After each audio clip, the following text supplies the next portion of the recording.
Today, I'm talking with James Fox.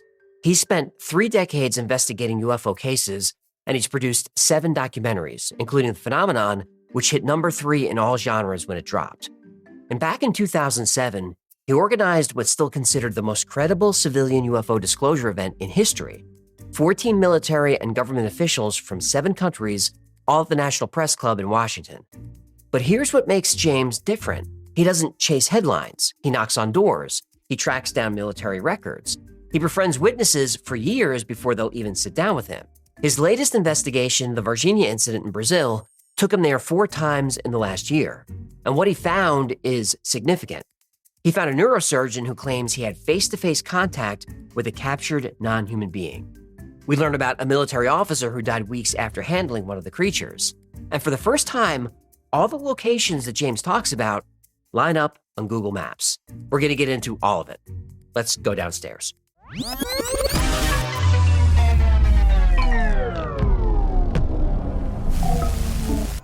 Today we're talking to James Fox. This is exciting. One of the most prolific documentary filmmakers working in the UFO space. I don't call it UAPs. He got to start early, assisting his father, writer and photographer Charles Fox, conducting interviews for Rolling Stone, Sports Illustrated, Car and Driver. And that foundation in rigorous journalism shows in his work. James has spent 3 decades investigating UFO cases, producing 7 documentaries, including Out of the Blue, I Know What I Saw, The Phenomenon, which is my favorite, The Program, and in 2007, he organized what's still considered the most credible civilian UFO disclosure event in history, bringing 14 military and government officials from 7 countries to the National Press Club in Washington. His latest film, Moment of Contact, New Revelations, which is the follow-up of Moment of Contact 1, expands on his nearly 30-year investigation into the Varginha Incident in Brazil, a case involving non-human beings, military capture, and one mysterious death. So remember, we're not here to convince or persuade anybody. We just want to hear the story. James, this is not a professional operation, but I am very excited to talk to you. Thanks for coming in. Oh, that was a great intro. I got to meet this guy. You got to meet him. His name is ChatGPT. Oh my gosh. Okay. So how do you go from working with your dad and interviewing Stephen Hawking to becoming like the preeminent UFO documentarian? So funny. I've talked about this in the past because my father used to always say to me, he was a quadriplegic with MS, and so very early on I was kind of his legs, his secretary, his physical therapist, his chauffeur, and he had to continue working because that's what he did, and he had to travel because that's what he did, and so I was his leg. So I got very early on. I was driving like 11 years old, but I got to go and meet some of the subjects, and he had a wide range of stuff that he would do. And oftentimes he would want to like meet somebody, so he'd make up a story idea, propose it to various news organizations, and get approval, and we could travel on expense paid travel or whatever. And but he always say to me, son, whatever you want to do in life, I support it fully. I don't care if you want to be a janitor or a lawyer. That's what matters, that you're happy. And then when he found out that I was gonna looking into UFOs, I was in my mid-20s. He was so concerned about my future, and he was like, "There's nothing to it. It's a dead-end street. Don't waste your life." He was pleading with me not to do it. Like, not only that, but he had members, because I was born in England. So a lot of my family lives in England, and then they married Frenchmen and Italian people, whatever. They're scattered across Europe, and he had them writing me letters. Your father's very concerned. Maybe you should reconsider the path that you're taking in life. Like, really, Dad? Like, just because I said I'm kind of curious in this and I'm looking into it, and and I thought, well, I'm gonna show him. And so I was like, I'm making a documentary on UFOs. People are like, you out of your damn mind on what? And I did it. It took me 4 years. It was 100 million times harder than I ever anticipated. I was like, Jesus, editing is insane. Like, B-roll, I need B-roll. What is B-roll? Like, is this the one you sold to Discovery when you were 28? Yeah, it was called UFOs, 50 Years of Denial. Sorry, it's been so long since I did that one. I guess it's been 100 years of denial. Yeah, I know. Now it's up to like 500 years of denial. Yeah, I did that, and I got to the end of it, and I was like, that was really hard. Like, really hard. Yeah. My God, and I had no money, and I was, I had met this guy that I'd done some PSA work, public service announcements, with another company that I had apprenticed with to learn kind of video production and stuff like that. And he's like, "Oh, you're doing this documentary." He goes, "Go out and do this, and this." And he gave me this whole laundry list of stuff I had to do. And he goes, 99.9% of the time when I told people to go do that, I'd never see them again, and I was happy about that. But he goes, "Son of a bitch, you came back a year later and you did everything I told you to do." He goes, "So I felt obligated to help you." So he was sneaking me, and Boris Zubov, he was sneaking me into this production facility that was like hundreds of dollars an hour, right? It was, back then. And we'd come in on Friday. We're like, "Yeah, we're just going to do a couple of hours." And then we'd stay up all Friday night, all Saturday, all Sunday, just coffee and just because and then we had to leave before, it opened back up on Monday morning. And Boris, bless your heart, Boris, he really helped me make that film happen. And I had a non-linear editing system called a toaster flyer. I don't know if you remember those or not? Sure, on the Amiga. Exactly. And I remember when I was setting that up, the guy goes at the store, he goes, Winner's Circle in Berkeley. It's probably not even around anymore. He's like, "Well, I tell you what, James, I've got these 2 4-gig drives, or you can pull out all the stops and get the 9-gig drives." 9 gigs. How much is 9 gigs? We'll never fill it. But he goes, $2,400 each for one 9-gig drive. And I got 2, and he let me pay in installments. So I was editing the movie in 15-minute segments, and then I'd bring them into this post-production house, and we spliced the film together with digibeta and all that, Anyway, so that was my first film, and then I finished that. Well, hang on. Did your dad get to see that? Oh, sorry. Yes, going back to that. Very good point. He did, and he was pretty damn impressed. But I'll tell you what got him. He was very impressed. My whole family was. I sold it to Discovery. My first documentary took me about 4 years, and I sold it to Discovery. And I tell you, man, I felt like I climbed to Mount Everest. It was really taxing and really difficult. Way more work than I ever anticipated making a documentary. I was like, poke the camera and But you sold it. I sold it. I know, it was incredible, right? I had put out requests for interviews during the time of production with that doc that they never got back to me. And post-doc and the release, I got accepted. I got invited to go to Russia, and I got invited to meet with Mercury astronaut Gordon Cooper. Well, Gordon Cooper was an iconic figure of my dad's generation. He was an amazing man. Oh, yeah. Last American astronaut to orbit the planet alone in a little tin can. And I thought, well, normally I would travel with my father on assignment. And this time I said, "Dad, how would you like to come with me and meet Gordon Cooper?"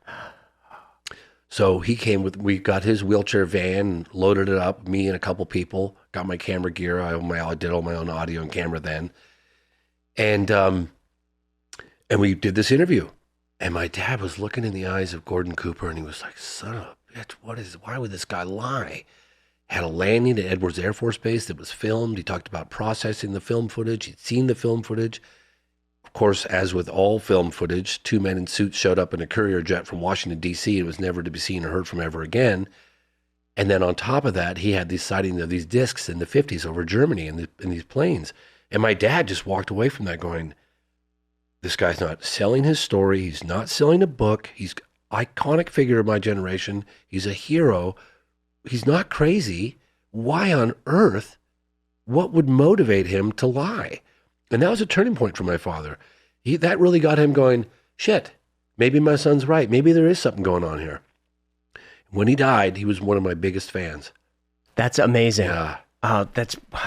What justification for that? Yeah, I know. Unfortunately, he wasn't around to see the phenomenon because I worked on that for 8 years. I started the phenomenon right when he died. And then it took me 8 years. Maybe it took me longer than 8 years because I started it, concept at 43, filming at 44, finished and promoting at 52. Woo! Yeah. That's a long time. And it's really funny. I had some editors come in and with me because I edited for 3 or 4 years of that movie. It was a lot of work, cases all around the world, whatever. And this one editor, Ben Gallen, he goes, "Oh, dude, who's that guy? Who's that guy over there in your, the film footage?" I was like, no, that's me. He goes, really? I was like, yeah, that's when I first started. Like 9 years ago, whatever, all brown hair. Sure. No wrinkle, whatever. But you know what I mean? It's really funny. I was like, yeah, that took the wind out of my sails on that one, But, yeah, so that's kind of how I got started. And I never anticipated that I was going to be the UFO guy making UFO docs, right? Well, what was the click that made you suddenly get interested in that? Well, so I had a friend of mine, this guy, Renee Harris, from high school. And when we graduated from high school, I was like, hey, let's fly to Europe and let's drive across. Let's get a car in London and drive to Portugal. So we bought this, we flew to London together. He had way more money than I did at the time. Best friends to have. Yeah. And we bought a Fiat 131 and we painted the doors red. We thought, let's spice this car up. It was white. So we painted it red on the hood and the whatever. And then we drove it to Portugal and ended up having to ditch it in Portugal and came back. But we went across Europe together, really, really good friends. And then he was like, I'm just hungry all the time in Europe. He's this big guy. And he's like, the food portions are so small in Europe. I need more food. And he's like, and everything's so expensive. And he wanted to go home. So he went home a little early. I stayed on for, I ended up becoming an au pair. I went to London, sold clothing door to door. Sleeve clothing store, the clothing store that comes to you. I had the doors slammed in my face. And then I worked as an au pair in the French Alps, not speaking any French. And then when I came back to the States quite a bit later, we kind of fell out and then we reunited in our early 20s and he was into UFOs. And I was like, what a shame. This guy's nuts. This guy's lost his mind. He's one of my best friends and I'm going to have to cut him loose. And he was talking about Roswell and this UFO. I was like, oh my God, this is tragic. So then I brought it up with one of my people that I was working with at this, I was apprenticing at this production facility in San Francisco. And this guy, Richard Van Sickle. And I looked up to him. He was 10 years my senior and very experienced in production. He was a great guy, very smart. I said, God, you're not going to believe my friend at Roswell. And he goes, oh, James, you didn't hear about Roswell? I'm like, well, yeah, I heard about it, but I mean, I heard about it. And then he started getting like, oh yeah, the military actually announced the recovery of a flying saucer and UFOs. And he was very well versed in everything. And I had a lot of respect for him. So I thought, well, I'll look into it. And the more I dug, the more I realized, oh my God, there's something going on. And there was the inspiration for the first doc came from that? Yeah. Okay. Yeah. I mean, excuse me, not that exact meeting, but I decided, okay, I'm going to look into it. Just like Varginha, I reluctantly looked into that case. Sure. I mean, I heard about that case in the 90s. I heard about Rua through Steven Spielberg when I was making my first documentary on UFOs in the 90s. We had a mutual friend, Janet Yang. Sorry, had a head cold a couple days ago. But Janet Yang was friends with Spielberg, and I was making a UFO doc. And I thought, well, of course he's going to grant me an interview because I'm making a UFO doc, and I'm James Fox. I was like, and he got back to us, and he's like, yeah, not going to meet with James, but he's doing a doc on UFOs. He should know about this landing case that happened in Africa, and that was in Rua, Zimbabwe, at Aerial School in 94. I think he told me about it in 97, 96. And I was like, yeah, I'm not going to waste any time on yeah, sure, a UFO landed at a school. And occupants got out and interacted with the school children telepathically. I'm not wasting a second on that case. And I didn't. And the same thing with Varginha. Mm-hmm. I heard about Varginha in the late 90s when I was making my second UFO documentary. And my British friend and co-producer at the time, Tim Coleman, very smart guy, he's like, oh yeah, mate, we gotta look into this, because we map out the film, generally speaking. It's like, hey, let's Bentwaters 1980, Tehran, Iran in 1975. How about we'll look into the Phoenix Lights case, and how about, we kind of map the film out that way, and then we stitch it together with narrative, whatever. The Australia case, I think you covered. Yeah, that was in the phenomenon. Oh, but in any case, at the time I was mapping it out, and he was like, yeah, let's put this one on the chalkboard. And this, you hear about this UFO crash in Brazil, and the live aliens walking through the town, and I looked at him, and I was like, I picked the wrong partner. It sounded nuts to me. I was with my buddy Boris, and he looked at me kind of sideways, and I was looking at him sideways, and then I looked at Tim, and I said to myself quietly, I think I picked the wrong partner. This guy's nuts. Not only did I not look into the case for over 10 years, so I finished Out of the Blue, then I did director's cut for Out of the Blue, okay, years later. Then I did a 2-hour special called I Know What I Saw I ended up selling that to A&E. It was broadcast on the History Channel. And then I got invited to, and that was before, and I never looked into the Varginha. I refused to. And then I got invited to Brazil, a place called Paraíba, and I met with this guy AJ Javard, who's a Brazilian UFO researcher, magazine editor. And before I left, this guy named Jeff Sagansky, I think he used to be head of like Sony Pictures, and he was always very instrumental behind the scenes, helping me get distribution for my UFO films. And I was always really grateful because he never wanted a penny or anything, but he found out I was going to Brazil, and this was like 2010, maybe? I'd have to look at it exactly. 2010, 2011, something like that. And he's like, "Oh, James, you're going to Brazil. You got to look into that, and I cringed. I physically, I cringed. But Jeff, I had so much respect for him. I was like, you know what? I'm not going to sit there and tell Jeff he's nuts because he's been too influential. He's too much of a nice guy. But I said, yeah, sure, Jeff. Yeah, sure. No, I'll definitely look into that. Yep, I'll report back for sure. Yeah, bye. Click. And I was like, I'm not wasting a second on this case. So just to give your audience, like, I understand. I see people online, there's no evidence, and there's the photographs, and I get it, because I had that. And I'm not out here trying to prophesize and get people to join my cult of believers. I really mean that when I say it. All I say is listen to the first-hand eyewitness testimony, because it's very compelling. Well, before we get into Varginha, which we'll definitely cover in detail. Yes. How have you managed to stay sane? No, I don't want to use the word credible because it's not really the right word. But how have you managed to you have so much integrity and respect from not just the UFO community, but from everybody. How have you stayed that guy, probably the most trustworthy voice? Well, I've made mistakes, and I really try hard to, if I don't believe something, I won't put it in a film, right?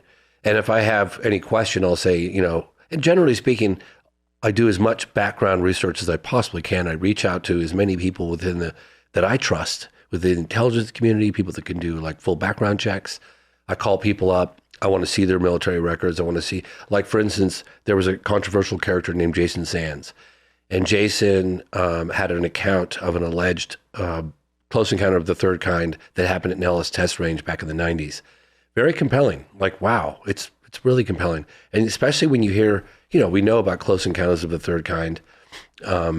We know about, I've heard a number of reports of people that worked out at the base that claim that there are entities out there. I don't know. But I checked his military records. I checked him with all the intel folks that I possibly could. I did background on the UFO footage that leaked from that period. I even contacted his ex-wife, and I had to pay her because she was like, I have to go up in the attic and dig through all these dusty boxes, and I'm not doing that. She didn't like him, obviously. Divorces are like that. I'll give you $200 per picture. I had those pictures like 3 days later, bam, of him exactly where he said he was in at the base, all the pictures, all of his military records. I talked to people in the Senate that sat in a SCIF with him. They're like, I know he's got PTSD and he might say some off the wall stuff, but that guy was there. He is named classified, legacy program names that we got in trouble just for asking about. They're like, I know he's got some issues, but that he's legit. He was where he says he was, and we think that encounter happened. So I decided to report on it, and I got lambasted by people out there. Like, you connected yourself with Jason Sands. It's like, that was a tough call. I was the one that accidentally outed him. So I make mistakes. And did I make a mistake with that one? Would I do things differently? Maybe. But this is tough because we're now in an arena where we're having these incredible allegations of crash retrieval, legacy UAP crash retrieval programs. These are, really serious allegations. Where's the proof, right? So there's no smoke without fire. We sense there's people testifying under oath as to the existence of a crash retrieval legacy program. I've interviewed aerospace engineers and physicists that are directly involved or claim to be directly involved that would love to give us more information, but they need, so I do the best I can. Sometimes I make mistakes, and I'm trying to be kind to everybody, and I try to stay in my own lane. Where are you with the whistleblowers and the current narrative, the folks coming out of the Grush, Elizondo, the guys that come from military intelligence that have clearance, they clear their talking points through DOD. Where are you with this? Is it real? Is it disinformation? Well, so here's what I say to the people out there that criticize these whistleblowers. Fair enough, because they say, I'm sick and tired of hearing these allegations, and where's the proof? Instead of criticizing them, why don't we recognize the fact that they're saying that they want to tell us the classified details needed, but they are concerned about their personal safety, they're concerned about the consequences, they're concerned about their clearances. Those are legitimate concerns. So instead of criticizing them, why don't we figure out how to create a platform that will enable them to testify under oath to a bipartisan group of lawmakers publicly, right? So that's like one of the questions that I'd ask aerospace engineer Dr. Eric Davis. He's making some incredible allegations, right? He is. And he's like, look, I said, yeah, but this is really frustrating because you're telling me there's crash retrieval and there's pictures of aliens and all this other stuff, but where's the... And he's like, look, you get President Trump tomorrow to wave the magic wand and give me immunity, I'll give you all the details you needed. So instead of focusing our attention on attacking these people, why don't we just call their bluff and say, I'll tell you what, let's push members of Congress. This is what I've been doing recently. I just met with members of Congress in the task force in Washington, D.C. like 10 days ago. Yep. Right? And I'm trying to get them to look into the Varginha case. I'm trying to find out, like, how can we get hearings on more witnesses? What sort of environment can we get to create a platform for all these people that claim to have all this knowledge that want to come forward? They're terrified of the consequences. Why don't we create that platform? Why don't we focus on that? Because whether you believe Grush or not, if it's true what he's saying, it's the biggest story in the history of mankind. Of course. Let's call his bluff. Let's focus on getting the president, the executive branch, to say, hey, wave the magic wand, give these guys immunity. They're dying to testify. Let's do it. What are we waiting for? Even Eric Davis said he'd say everything. He said he would. He said it to me on camera because I was really frustrated too. And I'm sitting there going, and people just sit on the sidelines and criticize. I'm like, why don't we call their bluff? Why don't we focus more on resolving this issue as opposed to like, that guy's lying, he's deep, psyop, and that person. It's like, I don't want to hear it.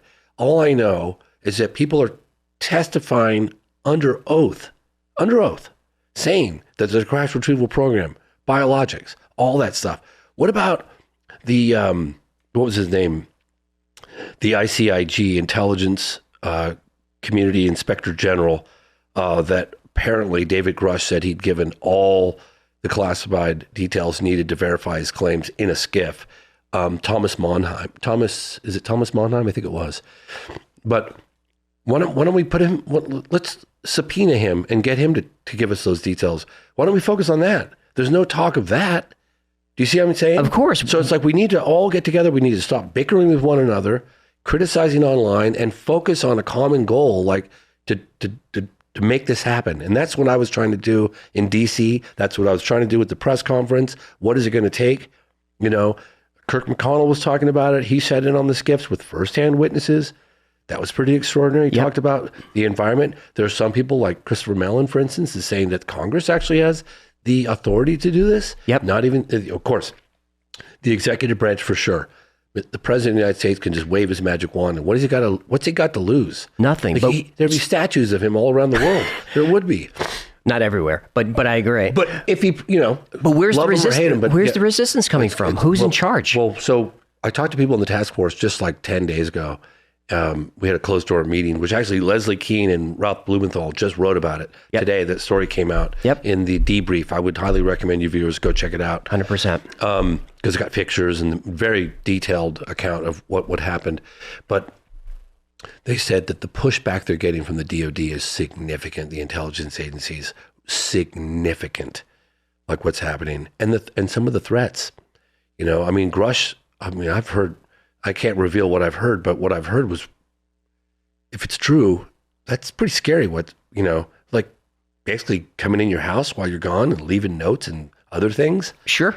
Just like, we can touch you anywhere kind of stuff. Well, wherever you stand on someone like Lazar, believe it or not, the government made his life difficult for a good long time. Yeah, for sure. So what George, I trust George Knapp's reporting on that. I do as well. I trust him more than anyone. I really do. I have tremendous respect for him. So why don't they want us to know there's some advantage that they have? Okay, so let's just let's live in an alternate reality for a moment. Yeah. Okay, and let's just imagine that this is all true. Okay, let's imagine that UFOs have crashed. Let's imagine that we have biologics. We've captured some alive. Let's imagine that we have this technology in a lab somewhere. Let's just say that the observed technology, with UFOs, and it's well documented for over 80 years, and some say it goes way back, but whatever. We'll just talk about the modern UFO wave.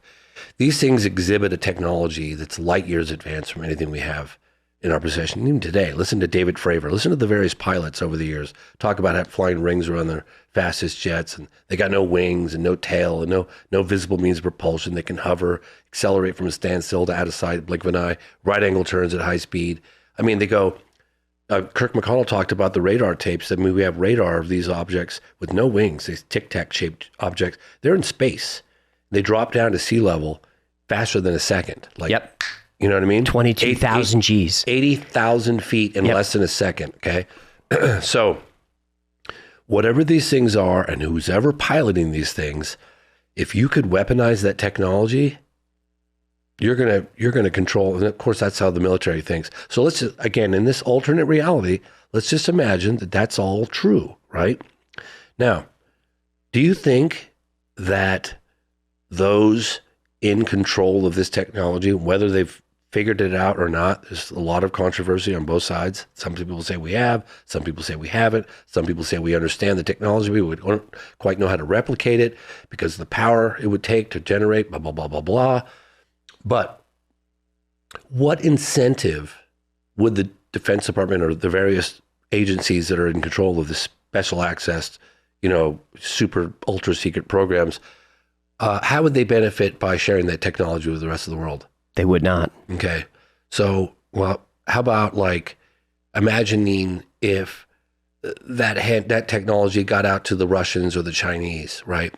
So, and they weaponized it. They put a nuke on it. I could see that being an issue of national security. Sure. So we've been slightly pivoted a little bit, but the so-called biologics, they call them biologics, the non-human, intelligent beings, that should not be an issue of national security. So we're kind of pivoting to that. We've talked about that at the event, but they would have to admit that Earth is under some sort of observation. We have definitive proof that we're not alone. We have biologics. We've been lying to you guys for 80 plus years. Roswell was real. Magenta was real. 30s in Italy. We don't know who they are, where they come from, or what their agenda is. I don't see an incentive to disclose that either. Okay. That's a fair answer. Yeah, and I don't agree with that. And a lot of people don't agree with that. People have a fundamental right? And what we're talking about that's happening in the United States, it's a global issue. This is going to impact the whole world. You know what I mean? I remember when I met with, this is probably one of the first times that I actually thought about the implications, and I'm all for disclosure. I don't care. The truth is the truth, and people should know. And if the technology has to stay a national security issue for all the reasons we just discussed, then fair enough, but at least confess that you have it. So say we have it. Look, we're not sharing it. We can't let our enemies have it, but we do have it. Yeah, I think that there should be an admission of that. I really do. I met with Robert Bigelow. It was right after I did I Know What I Saw. And I got an email from his, I still have the email. I got an email from his secretary. And she's like, oh, Mr. Bigelow wants to congratulate you on a job well done. My film, I Know What I Saw. And I was like, oh my God, Robert Bigelow, this guy could fund my next, Right. And so we ended up having lunch in Las Vegas and at his house. And he's like, kid, because I was probably in my late 30s or maybe I was 40. Probably maybe 40.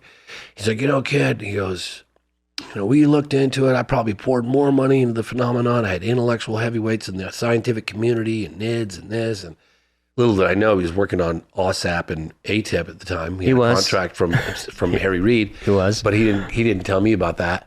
But he's like, and do you understand like the impact that disclosure would have and blah, blah, blah, blah, blah. And I was thinking to myself, like, no, what, I mean, kumbaya, group hug, wow, we're not alone. It's going to, this unify, global, that's the way I always looked at it. I thought it'd be really cool. We'd see ourselves for who we really are as one race, one species, one planet. How cool would that be? Right. And he just looked at me and he's like, man, we did a study on this and the impacts would be significant. He's like, you take and he said that. And I don't know. I'm starting to think that maybe he's right. Or maybe it's just the thing that the world needs right now, because, I think it would have a unifying, it might be initially quite shocking, ontological shock, or maybe religions might have some issues with it. They might. But I think the Vatican is a little more open to this idea now. It's really funny you should say that because we reached out to someone to speak at our event. I probably won't mention her name, but she's like, "Oh, that's really funny that you reached out and made a request for me to present at your event in D.C." She goes, "Because high-level people at the Vatican are just telling me about this new witness that you found on the Varginha case. They think it's really significant, and they said you gotta watch this. You gotta watch this video because if true, it's the most significant development in the history of the phenomenon." And I have to say, I think it is. So anyway, I agree. Where do you stand? My favorite landing video is the Holloman Air Force Base video. Yeah, I mean the video that we don't have. We don't have, which we do. We do have it, but we don't. What do you think about that? What happened there? Oh, just like every other case that I've ever investigated, including Socorro and Rua and Varginha. I don't know. I used to always think like that's impossible. I remember the first time the first real serious time that I'd heard about the Holloman landing case, I laughed it off pretty quickly. and then I started investigating Socorro. And that Socorro is very close, stone's throw. I started reading articles from a woman named Coral Lorenzen of the UFO Bulletin. And she had described some media, and she apparently a pretty reputable source during her time. She had described some interviews that she'd done with people at Holloman Air Force Base that had described this incident, one from the air, one from the ground, some other people, very good articles. And I thought, that's interesting. Continued my investigation of Socorro, and I ended up stumbling upon that documentary, UFOs, Past, Present, and Future, with Emenager and Sandler. And I'll make this story quick, but I met with both of them, and Emenager was like absolutely convinced that it had happened, and they were producing their documentary in the early 70s, and they were working with a guy at the Pentagon named Colonel William T. Coleman, who I interviewed, and he was basically giving them carte blanche to do this UFO doc in the early 70s and giving them unprecedented access to all these bases and NORAD, and like it was incredible what happened back in the 70s. And apparently, and this is one of the reasons why I believe this happened. And I was sticking my teeth into it kind of as a side project. I didn't even report on it because I was just like, whoa, let me check this out, as I was doing other stuff, making the phenomenon. And I got to know Alan Sandler. I went to his house. I was going after some footage that he actually still has of an incident that happened at Vandenberg in the 1960s, of an Atlas rocket and a UFO going around. And he had that, and he actually made a deal with me to buy it. I was going to give him like $25,000, and then he was going to show it to me. I had to put the money in an escrow account, and he was going to show it to me. And if I liked it and it was everything he said it was going to be, he kept the money. I took the thing, off I go. And the last one, I got the money. In the last minute, he pulled the carpet out and he's like, I talked to my lawyers and it's really risky and this, that, the other thing. And I'm really well off and I don't need the risk. I was like, dude, really? So I've been, anyway, during this time, and I was also interviewing Coleman and Emenager, which I'm going to release all those interviews pretty soon for free on the internet. And Alan's like, oh, I saw that footage. And I was driving my car when he told me this. I was like, excuse me, what? You saw the footage from Vandenberg? No, I saw the landing at Holloman. I said, okay, hold on a second. Pull the car over, stop, engine off. okay, you're telling me, Alan Sandler, that you saw the landing at Holloman? And he goes, yeah, I sure did. It was shown to me by a guy named Paul Shartle at Norton Air Force Base. Okay, so why is it that Emenager doesn't know that? That's weird. So I closed my eyes and I got him to give me the description. Now, he was like, this was clearly not fake. It was a real film footage of a real flying saucer that really flew and really landed. And he goes, James, just like in a sci-fi movie, the door opened. It didn't have any seams or anything. It just opened up and plump. And he was like, I think it was, our technology back in the 70s. We have a flying saucer and we set it up as like a training video as to what we do if we made contact. I don't agree with him, and neither is Emenager, neither did Paul Shartle. But I don't know if he knew and he was just trying to, who knows?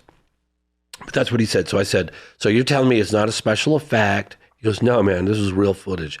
It was shown to me by Paul Shartle. Emenager happened to not be at the base that day. And the very next morning, 2 men in suits showed up. You never saw this, and it took the footage and it was gone. And so for whatever reason, Alan didn't tell Emenager. And I actually got on the phone. I got the interview somewhere and I was like, all right, Emenager, I'm here with Alan, or maybe I was with Emenager and had Alan on the phone. I was with Emenager. And I was like, do you know that Alan saw the footage? Why didn't you tell me? So Alan saw that footage and he described to me in vivid detail. And if you want me to tell you what he described, of course, I'm happy to tell you. I've seen the landing, but I haven't seen the doors open. So, I have not seen the landing, so I haven't seen any of it. But in any case, this is what he told me. It's gorgeous. Oh, man. He said that there were 3 discs coming over, escorted by military jets, coming over Holloman Air Force Base. I can't remember. It was daytime, but I can't remember if it was afternoon or morning. I'm sorry. I just can't remember. But it was day. It was daytime. Mm-hmm. No question about that. So there were 3 discs coming in at rather high altitude, and that 2, when it got to a certain proximity of the base, 2 of them peeled away and 1 came down.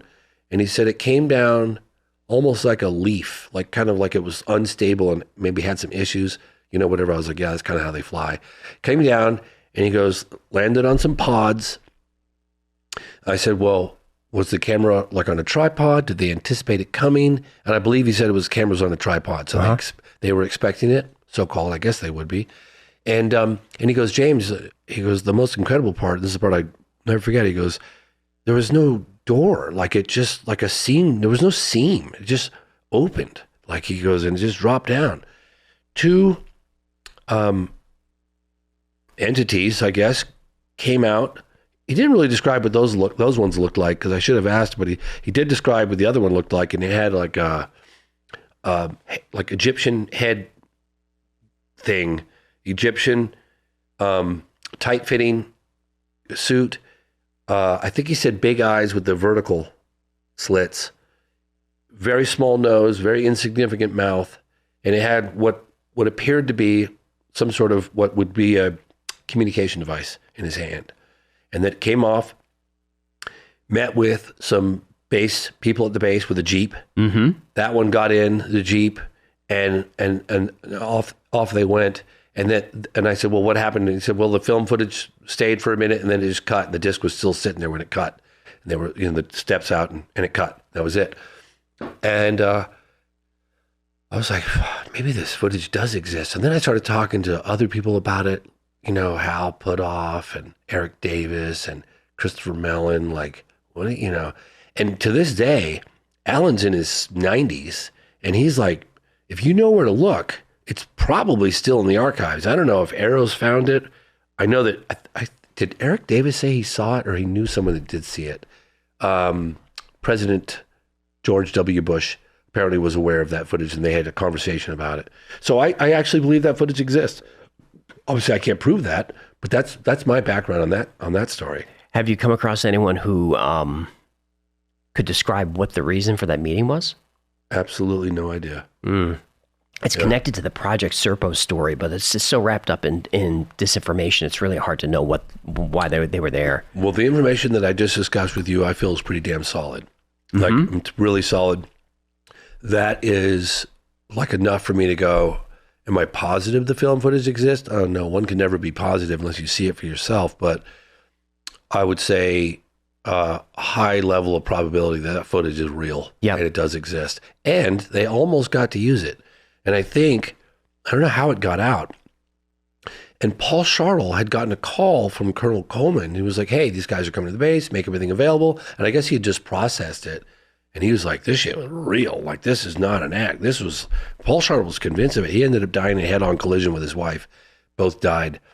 But he did go on one TV show and talk about it with Emenager. And Emenager was absolutely convinced that the footage existed. He was absolutely convinced they almost got to use it in their film. And the recreations were based on exactly what that footage shows. So the military there was clearly anticipating that meeting. How far back do you think that goes? The communication, coordination with the military. Does this go back to Roswell? I just have no idea. It's all speculation. All I can tell you is what I know, what I personally investigated. Well, that's why we all trust you. Yeah. Is because you say I don't know. Yeah, I don't. And it's just like people go, with the Varginha case, well, this happened here, and there was 7 days later the girls saw. I'm like, yeah, I know. That's odd. Were there multiple crashes? Did the creatures hang out? Did they have an escape pod? Did they go travel through the water? How did they get there? It's a few miles away, several miles away. Like, I don't know. You know, the girls described this creature, and I believe those girls. I mean, this is one of the reasons why I really started digging into the Varginha case. We're still teasing that one. Sorry. We're still teasing that. Okay. Right. And actually, when we get into that case, because you're such a magical storyteller, if I step on any punchlines, if you're building the story, let me know, and I'll let you do that. For this segment, which we're only going to do for another 5 to 10 minutes. So what's the earliest case that you believe? Do you believe Roswell? Do you believe the multiple crash theory? Oh, I know. I could tell you why I believe Roswell, if you want. Yeah. Yeah. So, first of all, I really believe, Jesse Marcel. Yes. I was friends with his son who handled the debris, Jesse Marcel Jr., who was a medic in the military. And he had the debris that had markings on it, didn't he? Yeah. The dad came back from the ranch with Mac Brazel. Yep. And one other military guy, and he woke his kid up in the middle of the night, like, you got to see this stuff. I'm waking you up. You got to see this. And he showed him the material, the paper, the I-beams with the symbols, blah, blah, blah. Mm-hmm. And I knew him, so I knew someone who handled the debris. There's still pieces out there, by the way, because I knew other people that when I would go to Socorro, there were the plains of San Agustin and Magdalena and Dadle and that whole area. Talk about remote, high desert, like plains. Wow, beautiful. But I talked to a gentleman out there, and he's like, yeah, there's still some of those pieces of Roswell out here. I said, how do you know? He goes, because I know the ranchers that have it. In fact, I got to touch one of them. I was like, really? Do you think they'd talk to me? He goes, I don't think so. They don't talk to outsiders, and they don't talk to anybody about that.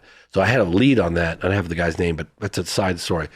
Roswell, of course, you look into it. They make the announcement that they recover this thing. Then they recant how many hours later. They have that press conference. They throw debris down on the ground. Right. Well, the balloon. 2 out of the 3, Ramey and DuBose and Marcel. Ramey kept shut, but DuBose and Marcel both went on the record later. That was a cover story for what really crashed. It was not of this earth. Like, I cover it in the phenomenon quite extensively. But I was making probably out of the blue. It was probably out of the blue, or it might have been my first UFO talk in San Francisco I was telling you about. And my partner at the time, Boris Zuboff, lived in this apartment complex on the top floor with a view of Dolores Park, really nice. And he one day he goes, my landlady, she's in her 80s, wants to have tea with you. And it was in the 90s. I said, what about? He goes, I don't know. She found out we were doing a documentary on UFOs, and she wanted to have tea. I was like, okay, I'll have tea with her. Sure. I love tea. Yeah, I love tea. I'm English. I was born in England. My dad used to drink 20, 30 cups a day. And I used to jokingly see, like, how many cups of tea could I bring my dad before he says, he doesn't want to. One day I just brought him like cup after cup after cup, because he's always asking. It's kind of a pain in the ass to make him a tea. And I got to like 25, and he's like, I'm good. It's like, wow. Yeah. So anyway, we have tea, and she says, I don't want to go public or anything. But I found out you're doing this documentary on UFOs, and I want you to know that I think it was her husband or someone that she was, I think it was her husband, that was deeply in. He was a high-level scientific researcher for the government. And back in 1950, he told me, and she goes, I haven't talked to anybody about this. She was in her 80s telling me this. She didn't want any money. She didn't want to like go on the wreck. Just she wanted me to know. He said that a UFO, a flying saucer, crashed in the desert of New Mexico, and there were aliens recovered. He told me that in 1950. Nobody was talking about that. She goes, I've held it in all this time. And she goes, this guy was like so solid and so credible and so honest. And he told me that. Like that happened. And I thought, why would she make that up? No reason to make it up. And you take that with all the rest of the stuff that's going on and all the military. I had the distinct advantage. I got to go to the 50th anniversary of the Roswell crash. And at the time, it was 1997, July. You know, there were a lot of people still alive. Because if you're in your 20s or 30s, you're in your 70s and 80s, right? A lot of people that I got to meet. I was so glad I got to go. That firsthand witnesses of all different walks of life, you know, witnesses of the debris and whatever. So that's primarily why I'm totally. And of course, I've talked to intel folks. I even know where I was told where the alien bodies were from Roswell, and the individual that told me where they were in California, Southern. That's where they went to. That's what it was said to me. And I understand. And I said to this individual, I can't reveal this individual's name, but we were at dinner having wine, and it slipped out, and I was like. Well, Cal, I was thinking that. I thought they'd be on the East Coast. Really? Like, you should always bring wine to interviews. Totally. And then the next day, I brought it up, and the individual was like, "No, I didn't." I said, "You did actually. I heard it loud and clear. No, I didn't. You did. No, I didn't." Isn't that funny? Yeah, it just slipped out. Sure. So apparently, there's some body, or at least one body from the Roswell. In Southern California, I'm not sure exactly where, but I heard Southern California. Yeah, I heard one went to Los Alamos. Would have gone to the east, I thought, because I was told recently that I don't know if it was the live entities or the entities in general on the East Coast. I got that much out of this individual. It's like, well, where, because I want to know where the damn bodies from Varginha went. Right. And, I think I know. And I was like, can you tell me more? Like, East Coast. And I went, and then the individual's like, that's all I'm giving you. I'm not saying anything more. Oh, God. And because I'm like curious too, like even if I can't report on it publicly, I still want to know. Yes. Right. So I was asking this and then we give you wine. Cocktail. Yeah. We were together at the Age of Disclosure premiere in New York City. And we watched the movie and there was a Q&A. And then afterwards there were drinks at a bar and like food or whatever. And I saw this person I've been really wanting to talk to, and I talked to him once before. Standing over the bar with a drink. I was like, good sign. Went over there, got myself a little whiskey. Hey, we start chatting it up. And I didn't want to be too forceful because I can be a little overwhelming sometimes because I'm so curious and I get so excited. But I was like, I heard that, there's not really like that many people like in the real know, like that. With the percentage of, how many people really know the bigger picture? He goes, say about 10 people on the planet have the bigger picture. Wow. Whoa. What would you consider like where you're at?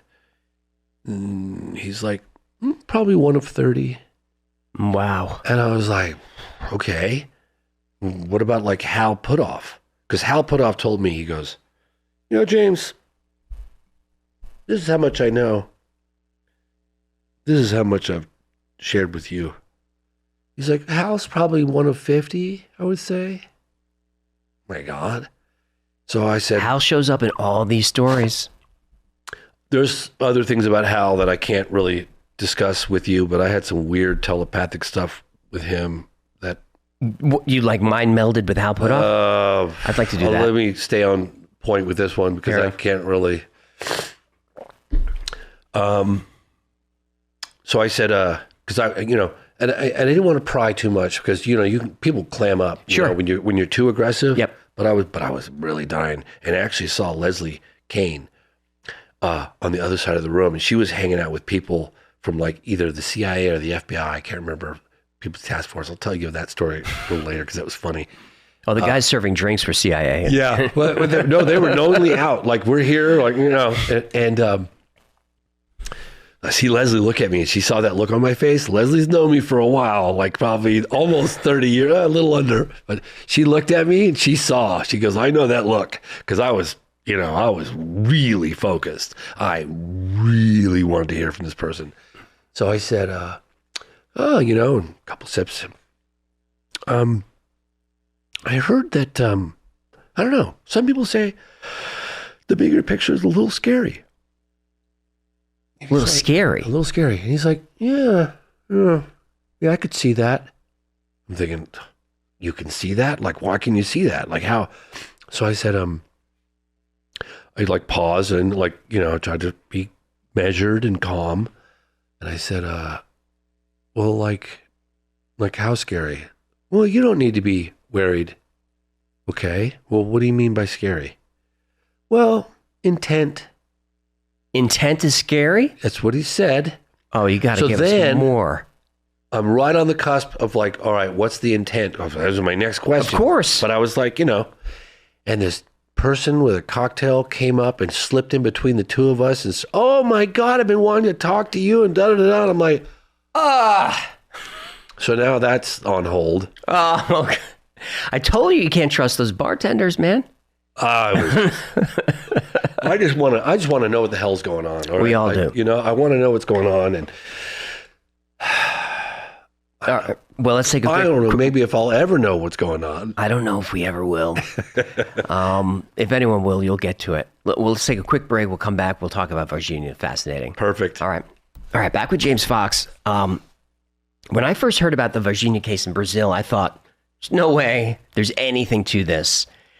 It's a brown, slippery alien. There's nothing to it. And then I started doing some research. Of course, my primary source was Moment of Contact. And I was like, this happened. This story happened.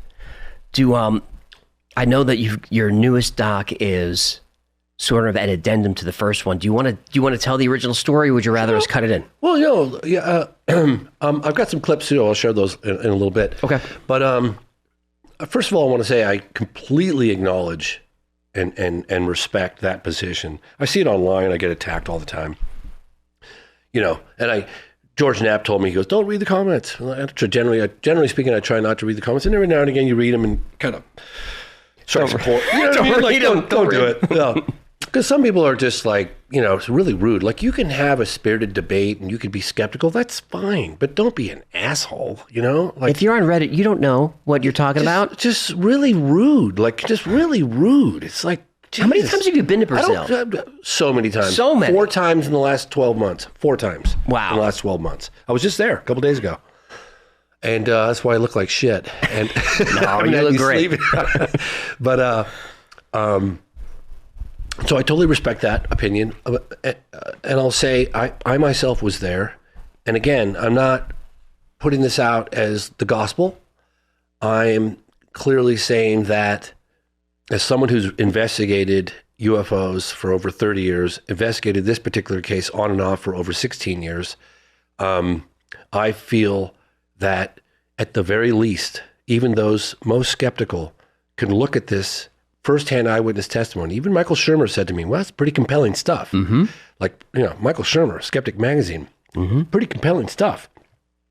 Why can't we agree to say, hey, something significant happened? People saw UFOs, people saw UFO crash, people saw UFO in distress, people saw strange creatures that were intelligent beings with large heads, big almond-shaped eyes. The doctor described one of the creatures as being more white, with the same eyes, same big teardrop-shaped head, same telepathic communication through the eyes. The girls described something, more brown, suffering, hot, heat. The other one was an air-conditioned environment in the ICU. Are they chameleons? Are there different species on one I don't know. Now, I know this story well, so if you find me stepping on any of your reveals, yes, let me know, because you're a storyteller. And I think that's why your documentaries are so good, is because you clearly are a storyteller. It doesn't sound like I don't want to insult you. It doesn't feel like journalism. It feels like you unwrapping the story, the mystery for us, which I love. I think it's really important that it's beautiful. David West, who's my DP, he's as into the photography and the B-roll as I am the topic and the subject matter. It was a really nice combination. A film should be entertaining. It should be beautiful. It should be an experience, right? It should be, but it also should be educational, and with a serious tone. And I like to have fun too, as well, because without humor, come on. We're going to make some funny jokes in the outtakes and stuff. The outtakes at the end are great. But I also think about the skeptic in the room, and that's great. There should be. We shouldn't just believe. Nobody should just believe me because I'm saying a UFO crash and live aliens. I don't expect you to. And I remember when I got back from the last trip when I made Moment of Contact, it was 2021, late 2021, or maybe it was early 2022, something like that. And I had CNN at my house in Vermont, and with Leslie Kane, and they were going to do a little piece on me for the show they were doing. And they were like, "Oh, you just got back from Brazil. It's so exciting. We heard that you're investigating and blah, blah, blah, blah, blah. Well, we'd love to talk to you about this on camera." And I said, "Yeah, that's not going to happen." Well, why not? I said, "I'm happy to talk about the phenomenon. I'm happy to talk about out of the blue, whatever, I said, "No, because you guys are going to look at me like, you need to up the dosage of the medication that I'm not even on. And I'll wait for the film to come out. And if you guys want to cover it then, that's fine. And I'll remind your audience when the first cut of Moment of Contact dropped, people were looking at me people that I was really close to. I had a reputation of doing the phenomenon, right? Yep. I'd interview high-level intelligence officials. I was the only one to get to Harry Reid on camera before he was diagnosed with cancer. That was, I had a level of access that I'd never had before and success that I'd never really had before. That film really transcended the UFO community into a much broader, more mainstream audience, which was one of my objectives. And so I kind of that was a top 10 doc when it came out, I believe. Yeah, no, it was number 3 in all genres. Right. Number 2 or number 3? In all genres. In all genres, yeah. Now, wasn't Varginha supposed to be? Yes. So you looked into it and you said, I got to do a whole. I looked into it for years, and I filmed, and I cut it all out.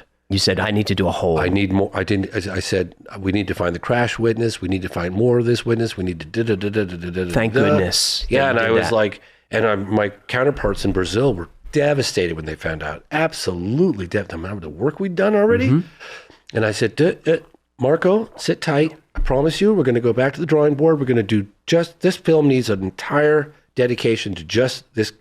This case needs to be a film on its own. We need to go back and do more, research. And we've been investigating. So the film dropped at a time when we hadn't had congressional hearings. We hadn't had David Grush talk about. This is 23 when it dropped? No, I dropped this in 2022. Okay. Yeah, I can't remember the exact date. I'm sorry, but I dropped it in 2022. Which is an eternity in this field. And we had the first congressional hearings either earlier that year, but there no mention of crash retrieval. It was Andre Carson, Representative Andre Carson, put this on. There were no witnesses in the audience. It was really sterile, but it was still, a hearing. And then, but we hadn't had David Grush. We hadn't had all these crash retrieval allegations, bodies, And I remember when I was not even done with the case, the film yet, Lou Elizondo was contacting me and he was like, "I need a copy." I was like, "Well, Lou, it's not done yet. I don't care. I need a copy. I need it now." I was like, "Okay." I was telling my partner Boris, "Hey, can you do an export with a security, And he's like, "Yeah, what's going on?" I was like, "I don't know. Apparently it's really urgent." He goes, "You have no idea who's watching this right now." And what he was doing was he was trying to demonstrate the Americans' involvement. So he was particularly interested in the second half of the film, just so he can show various people hey, this is real, this is serious, this is happening. Look at this case in particular. Not that he was basing everything on that one particular case, but he was showing that case. And then little did I know, there was a build to that huge congressional hearing with David Grush. That was a pivotal moment. Yep. And I had people telling me you're really going to jeopardize the reputation that you've spent so long putting together and your access to tell folks, and now you're going to report on this alleged crash and these live aliens walking through the town. Dude, really? And I said, man, I'm telling you, I've been going there for years.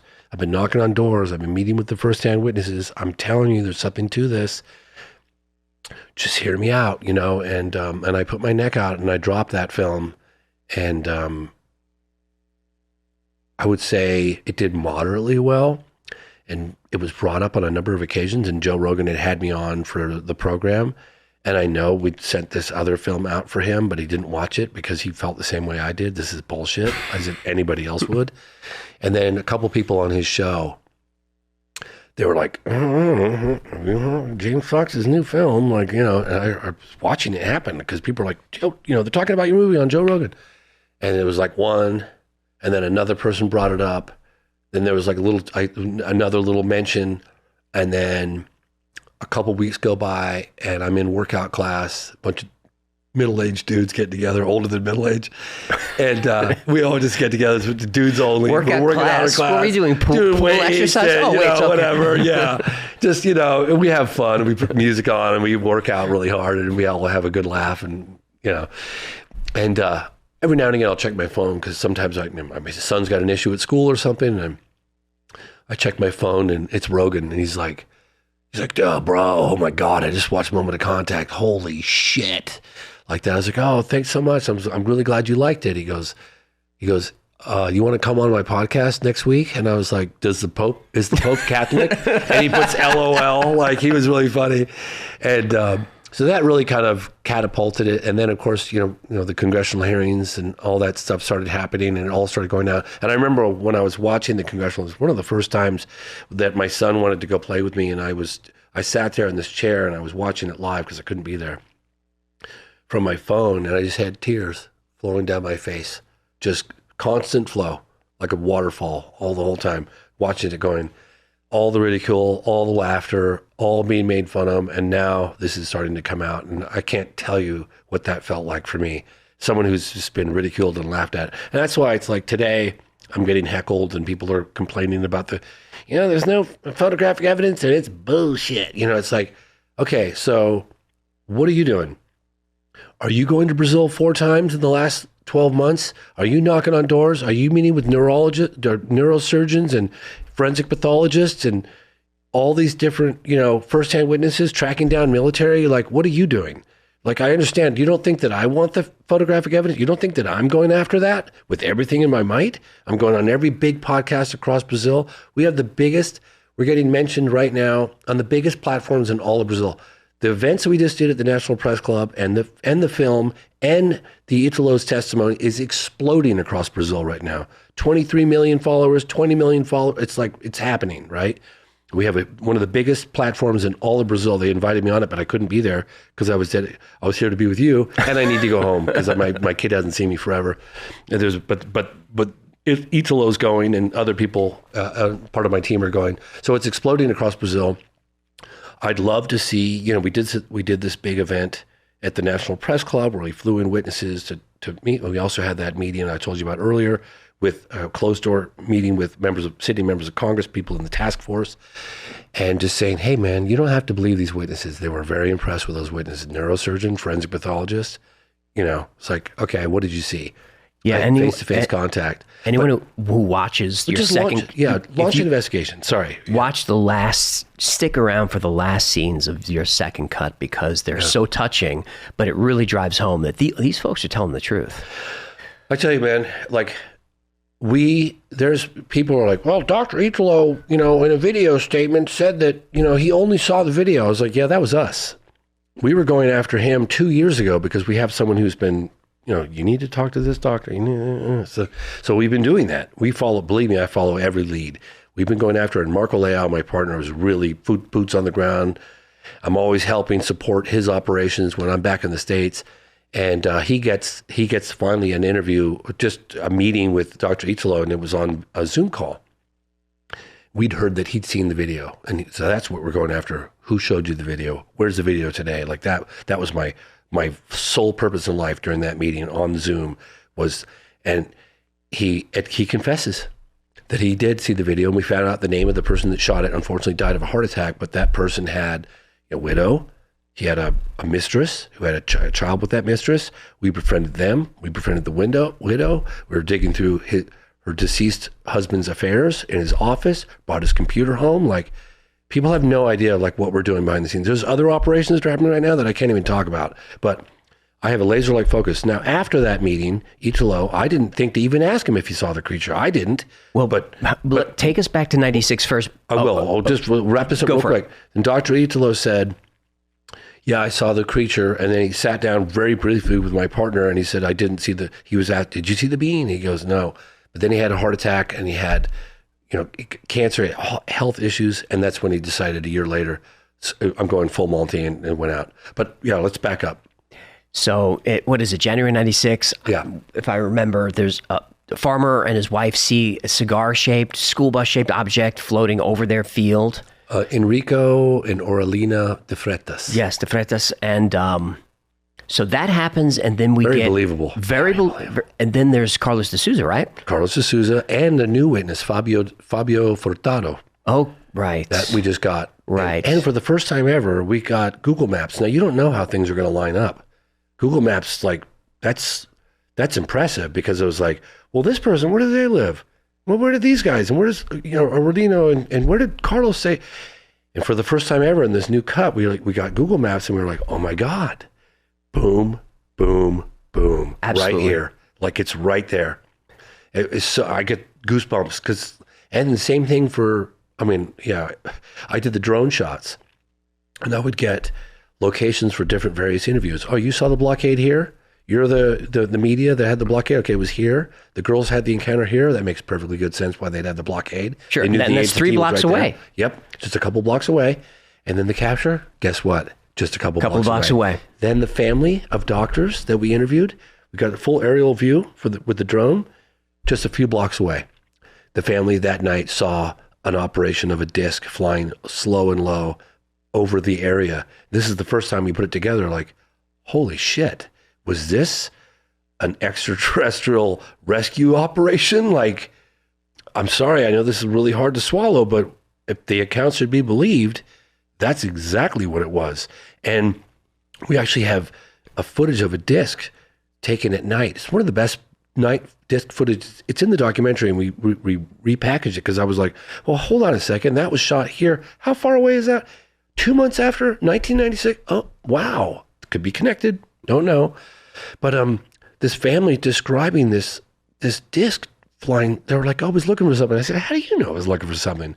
The whole family, like, because it was super slow and it was going to the end, stopping, coming back, going in, stopping. I'm like, wow, if that's true, that was an extraterrestrial search and rescue operation. And guess what? It was right over where the girls saw the being. It's if it was going to be looking for anything, that's the spot where it would be looking. So take us through D'Souza, the girls, the blockade, and then the capture. Yes. So January 1996, there are sightings of a cylindrical shaped object. Like, people describe it as a big school bus or like a cigar shaped. And it was like a metallic kind of polished aluminum, whatever. And didn't make any, very little to no sound at all. And it didn't have any visible means of propulsion. Almost all the witnesses described it had a gash in the back of it. One guy, the new witness, Furtado, Fabio Furtado, he said that he clearly was in trouble and it was making some kind of weird noise. It seemed to be in trouble, but he looked at it from above, so he didn't see the gash. But they see this thing in distress. They're all expecting it to crash. Carlos de Souza, who's an ultralight pilot and a geography teacher, is driving up to the north from Sao Paulo, going up to Tres Corazones, I believe it was. It's in the state of Minas Gerais. And very early in the morning, he's going to go meet his buddies, going to go flying ultralights. Early in the morning, maybe 5 o'clock or something. And he's driving on Fernando Diaz, I think it was, freeway. And he sees, just outside Varginha, this farm called the Maiolini farm. He sees this cigar-shaped object. He's like, what the hell is that? Like, it's struggling. He's like, whatever it is, it's barely staying in the sky. Like, looks like it's coming down. He thought, maybe this is some sort of experimental military thing, or maybe it's a blimp, or like, what the hell? And then it staggers, and then it just goes boom and hits this field in this goes off the freeway, drives up this dirt road, gets to the impact site. He's like, oh my God, whoever's, flying this thing, they need help. That's what he was thinking. He's a pilot. Yeah, he gets out of the car and he said, James, the first thing I noticed, which I wasn't expecting, is normally with a plane crash, you'd smell like kerosene or, Jet A fuel or whatever, that's the kind of anticipated smell you'd get from a plane crash. He goes, this wasn't like that. This was like ammonia and like really strong rotten eggs or something. He goes, James, it was so strong, my eyes were watering. I had grabbed my shirt and I pulled my shirt over my mouth and my nose. Like, Jesus Christ, what the hell? And he's looking around. He's looking at it and he picks up a piece. What he said it was like just like aluminum looking, and he, shaped kind of like this. And he picks it up and he goes, James, it was light as a feather. It was like barely feel it in my hands. And just when that was happening, he was going to put it in his pocket. The military trucks came in from the opposite direction, but he said he crumpled it. And then when he released it, it went whoosh, right back in its shape, which reminds me very much of Roswell. Yes. Now, so this happens. He gets threatened at gunpoint. He leaves terrified, like really threatened, seriously threatened. I mean, those guys threatened everybody. Everybody that we interviewed, either at the blockade or even the media for asking questions. You ask one more question, you're going to jail. This is a national security issue. They said that across the board to everybody. He leaves. He's totally freaked out. At the time, he was still thinking like some sort of experiment. He saw something he shouldn't have seen, obviously, but he wasn't thinking extraterrestrial. He just wasn't. He stops at a gas station a few miles down the road just to get a coffee. He goes in, he orders a coffee, and then in this black, kind of dark blue or whatever car pulls up. Two men in suits get out, tall suits. And they knew his name. They knew where he lived. They knew his wife's name. All this stuff. You didn't see what you saw. You talk about this. You're going to have some serious problems with your life. And like da-da-da-da-da, and threatened him and then left. And one of the witnesses at the gas station apparently said, you can't let those people talk to you like that. You need to get their license plate number and here, take this piece of paper and go get their license plate number and report them. And he goes out there and there's no license plate on the car and it's gone. Mm-hmm. So he starts hearing reports in the media about these girls saw this strange creature. And that's when he was like, shit, maybe that's connected to what I saw, this UFO crash. Like, oh my God, maybe it was not of this earth. So he meets with a researcher named Claudio Covo. Claudio Covo gives one on-camera statement from him, and then he vanishes for 26 years. And that was one of the things when I was talking to my partner, Marco Leal, co-producer, I said, we got to find Carlos. And we did, ultimately, find him after 26 years. And I don't know how long it took him to finally meet with me in Sao Paulo. And then I said, would you be willing to go on camera back to the site for the first time in 26 years? And he's like, yeah, I'll do that. I'll come with you guys. Convincing? Oh, no, well, we massaged the friendship for a while. Okay. Oh, hell yes. Are you kidding me? The guy there was nothing to gain and everything to lose. Right. But Marco developed a friendship. We slowly just like, hey, we're taking this investigation seriously. We really want to talk to you. I'd have to talk to Marco, but it was months and months and months. And then I came there in 2021. And that's when I said, hey, well, maybe you'll come meet us in Sao Paulo. We stayed at a hotel in Sao Paulo. He met with us. We talked, got to know each other a little bit. And then I asked him, hey, we'd really love to take you out to the site. And we did. So anyway, fast forward, January 20th, which was like almost a full week later. And these girls, Katya, Valkyria, and Liliani, ages 14, 16, and 21, were taking a shortcut, walking through this field. It was like 3:20 in the afternoon. January 20th is hot. That's their summertime. Yep. Really hot day. And they said that, I was just at the cinder block wall. They said that there was some graffiti on the cinder block wall in this field that they were going through. And that kind of caught their eye. They're looking at this graffiti and then they're like, that a statue? Like, what the hell is that? And there was like this creature like kind of slumped over and just looking, I mean, not really moving, just kind of sitting there up against the wall. The wall was here. And they're right here, right? Yeah, they're right there, 10 feet away, maybe 8 feet away. And all of a sudden, I think Liliani, who's 16, screams like, oh my God, what is that thing? And it turns and it looks at them, locks eyes. And there's communication with the eyes. Liliani is 16. She's got a younger sister, Valkyria. She grabs her younger sister. She said there was communication. This thing was stressed. It was terrified. It was suffering. It was like really wanting help. But they thought it might be the devil. It had red eyes, like, it was oily and suffering and the heat and really suffering. She said this thing was suffering. Grabs her younger sister, Valkyria, leaves Katya, who's 21. They hightail it out of there. She gets, I don't know how far, 100 feet, 150 feet. She's like, shit, we left Katya. So she's like, you stay here, Valkyria. And she left her 14-year-old sister there and she ran back. And Katya had just locked eyes with this being, like, for a prolonged period. She grabs Katya, yanks her out of there. And Katya, to this day, I was just with her a couple days ago. Katya's like, I was going to help it because it was saying to me, either help me or leave me be. Like, don't hurt me. Help me or leave me be. She's like, I wanted to help it. And she's like, and I didn't. And I ran away from it. And then it got captured. And I feel so bad. I don't know what happened to it. She really said that. She's like, I think about it all the time. So anyway, the girls hightail it out of there. And about 5:30, two military police officers, one by the name of Eric Lopes. People pronounce his name differently. Lopes, L-O-P-E-S. They're on patrol for something unusual. I don't think they said an ET is roaming around, but it was definitely some kind of strange creature, some whatever, just on patrol. And his friend and fellow police officer, military police officer, Marco Cheriz, was off that night. But he called him up and he said, hey, I got this crazy, assignment. I'm supposed to be looking, oh, you want to come with me? Sure. Gets in the car. And 2 or 3 blocks away from where the girls had seen it, a couple hours later, that creature goes right across the road in front of him, screeches the brakes. Marco Cheriz, without a moment's hesitation, leaps out the back of the car and he grabs it with his bare hands and puts it in the car. And they take it to Bonaparte. I just learned the exact hotel. I'm sorry, I can't remember the name of the hospital. The first one, apparently some doctor came out and took a look at the creature. Was like, get that thing out of here. I don't know what that thing is.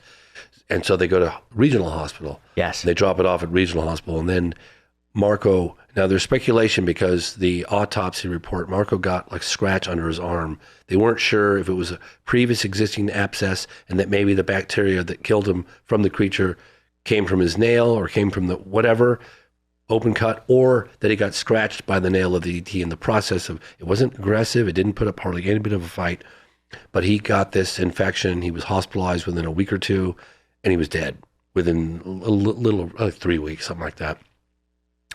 And we've interviewed his sister. We interviewed just recently in the new cut of Moment of Contact, New Revelations of Alien Encounters. It's the first time I've ever really put that kind of blatant thing in a title, but it really is alien in the sense that, we've got now this neurosurgeon describing face-to-face contact, all the girls, with a creature that was alien to them and alien to everything they'd ever seen. But then we have the 2 forensic pathologists, one that did the autopsy and then the other one, Dr. Giannini, who's owned the company IPD Labs, that did the analysis on the tissue samples. And he's like, it's a rare bacteria on Earth, but this had evolved in a way that it was super resilient to any kind of antibiotics or any kind of treatment. He goes, I've never seen it behave in that fashion anywhere on Earth, and I've done over 50,000 autopsies in my business. That bacteria, and he says it on the record, and then he gives a statement which you can provide your audience with. So that's pretty unprecedented, And then, I don't know if you want to go into. We got the capture, and then now for the first time, because we didn't really know what had happened to the creature that was dropped off, and there were multiple at least 2, and now we're thinking there's possibly more because more reports coming in, more details. We got the chief of police, Pedro Aguiar. We got his testimony for the first time ever. He died just months later. Thank God we got that. And we're working with his family. And he didn't testify in the first cut, did he? No. He was like a bar soap in the bathtub. Right. He was like, because we had heard that he had a photograph, and that's why we were going after him. Because I was going after, honestly, mate. Like I had enough. In my opinion, there was enough credible firsthand eyewitness testimony in the first cut for me to go, all right, now the only thing missing is that photograph or that video piece. So I had a laser, like I still do. But that led us to a whole bunch of people, some of which I still need to remain nameless because it's ongoing and I don't want, the military to get there before I do. So I'm having to be kind of somewhat secretive, but I can assure your audience, there's no one on the planet that wants that more than I do. Trust me. And if I sat there and explained to you the lengths that I'm going to, that our team is going to, Alini Cross, by the way, is a new producer on the new cut. I throw a shout out to her because she's amazing. I'm working with someone who's actually completely bilingual now. With Marco, I love him to death, but his English is not, so it's really frustrating. But now I'm getting crystal clear communication with all the people. It's like, oh my gosh, this is amazing. But we were led to him, to the chief of police, by photographic evidence. And then as it turns out, we find out that he too participated in the event and saw the creature. So like more and more stuff comes out. And we're now starting to think that the creature that Dr. Italo, the neurosurgeon at Regional Hospital, saw was the first capture, because he saw it during the morning of the 20th. And there was the capture by the there was fire department. And when you're in the fire department or the police department, you're with the military. It's all connected to the military. And so we now have details of the chief of police, Pedro Aguilar, both from 3 of his children, his wife, and his lawyer, all on camera for the first time. And now we have vivid details of what he saw, that first capture. And we think that possibly is the one that what the girl saw was not the same creature as what neurosurgeon Italo saw, because I was like, well, wait a minute. When were you at the hospital? He was like, I saw that thing in the late morning. Well, that capture happened in the morning, and that was also alive. So now they're both alive, right? They're both alive, yeah. Yeah, they're both alive. So now we're thinking, but there's also reports of a dead one. We got the guy at Regional Hospital that did the x-rays that wanted to be anonymous. Yes. Marco went after him for 5-6 years when he was still working at the hospital. No. It was just no. Confirmed. Yeah. I participated. I took x-rays of it. It was in a bag, blah, blah, blah. But we finally got him to go on the record. Thank God. And he's vanished ever since then. And then we got military acts, so we knew. Didn't they steal his, or grab, or they took confiscated all of it? All of it. He said, first time in history. And they were like, thank you very much. Shut your pie hole. Yeah. So, but anyway, sorry, I'm rambling because there's so many little bits and details that I'm learning. But I'm thinking now that we have that first morning capture on the 20th that took place with the firemen. Now we have vivid details of that for the first time as of 3 days ago. That's probably the ET that Italo saw. Now, were they different races or species, slightly different variations of, they all have the big teardrop-shaped head, or are they like chameleons? Can they change when they're suffering? Do they smell when they're scared and suffering in the hot heat? Maybe they excrete. I really don't know. It's all speculation, right? Can you describe like what the creatures look like? Because these weren't typical grays. Yeah, so what the girls came within a few steps of in broad daylight, all 3 of them, was a about 3.5 feet tall creature, spindly arms, spindly legs. Some people say that like it had like toes like this, with another one that maybe came out the side for stability, right? Maybe in, unless they're walking. And it had big teardrop-shaped red eyes, big head, tiny mouth, slit for a nose, no real ears to speak of, and the girls described it as like an organ, like almost like a heart, like the skin was like a heart, like oily, like that, but like no hair. The oiliness is the strangest detail to me. Yeah, I wonder, like, they all said it was suffering in the hot. It was a really hot day in the summer, all sunshine. It was suffering, cowering, frayed. Did it exude that? Did it change color? I don't know. But one of your witnesses made a really interesting statement about that I hadn't considered. That he said it looked like latex or silicone. Yeah. So maybe it was a suit of some kind. No, it definitely was the skin, because we interviewed military acts who'd seen it in the hospital.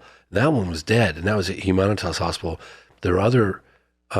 We have names of other doctors at Humanitas that are aware of of it and are not, according to my contacts. I'm really in with the medical community now. I just flew them to DC. I mean, we're like family now. We go to the local restaurants. We hang out with all these, top neurologists and forensic pathologists, and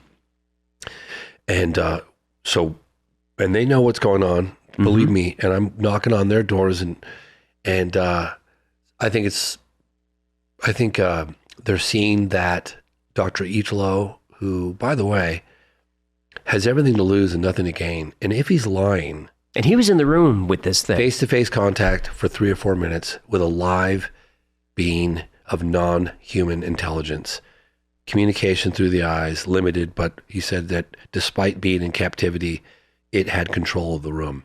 His testimony is... It's so riveting. And people really go, well, he gut-wrenching. said that he, da-da-da. I was like, all right, well, let's just say he wasn't ready to fully... The fact that he admitted seeing the video a year or so earlier was incredible. He wasn't ready to come out. I mean, the implications of a neurosurgeon who runs the department at this are significant for a number of reasons. And Virginia is a military town. Yeah, and his, okay, you just have to look for a motive, right? He's not selling a book. He's not selling a doc. He's not selling his story. He would have to be lying, because I'm friends with all of them now. His wife, he'd have to be lying to his wife. He has to be lying to his kids, both his daughter and his son, who just became a father a couple days ago. His coworkers, his colleagues of 45 years in the medical community, cardiologists, neurosurgeons, forensic pathologists, lying to all of them. In fact, I have a video that I'd like to show for you, because I brought the doctors together just a few weeks ago. First time the known doctors, the ones known involved with the case, Dr. Cesario, who worked on the military police officer Marco Ruiz before he died. He's like, I threw the kitchen sink at him, man. I've never seen bacteria not respond to any of the antibiotics we gave him. He's like, it just doesn't happen. I confirmed it independently. They shut down that hospital for a couple of days. That's where they did the x-rays. Yeah. But so we got Dr. Cesario, we got Dr. Italo, the neurosurgeon. Dr. Cesario, I think, is a cardiologist. Dr. Giannini, who founded IPD Labs, who studied the tissue samples, who said that he's never seen a variant of this bacteria in his life. He gave a statement on that. You can feature that. Then the guy that did the autopsy of the deceased male, brought them all together for the first time. How long have you known Italo? How long have you known? Just like 35 years, 45 years. This is like, do you believe him? And they're all just like, yeah, why? Where's the motive? He's not asking for a dime. He's lying to the whole community. He's still doing brain surgery at the hospital. All of his staff, his wife, his daughter, his son, his coworkers, his colleagues, not asking for a dime, not selling anything. The most compelling. What's his motive? None. And if it's true, and I'm pretty damn convinced it is, because it lines up with everything, if it's true, it's the most significant development in the history of the phenomenon. We've never had it before where we've had face-to-face contact with a captured alien. No testimony, particularly of his stature. It doesn't exist. It's like people that poo-poo this case, it's like, if you look into it, there's never been this much first-hand eyewitness testimony in the history of any UFO crash cases ever before. Didn't Dr. Italo hear it in his mind? Didn't it communicate with him? He said there's a lot to learn from the eyes of that being, that it had the most tranquil, peaceful, compassionate, non-judgmental stare that he's ever seen from anything. And then he kept describing it as a higher level of intelligence. He also revealed some details, because I really went through it before we did this event at the National Press Club, which you guys can watch on, I think it's News Nation covered it live. It's out there for free. You can just watch it on YouTube, whatever. Yep. But I really hammered him hard on, because I wanted to get every possible detail I could in the short period of time at the National Press Club. And he was like, yeah, the bean, my first time I looked at it, because he was like, he goes, well, first of all, my partner, Marcos Vinicis, did a little procedure. I think it was like a suture, whatever, they did a little stitch or something. And he goes, I was in there for an unrelated issue in the hospital, and my partner, Marcos Vinicis, fellow neurosurgeon, grabbed me And normally when he grabs me in the hallway, it's like someone's dying. I need your help immediately. He goes, it was urgent.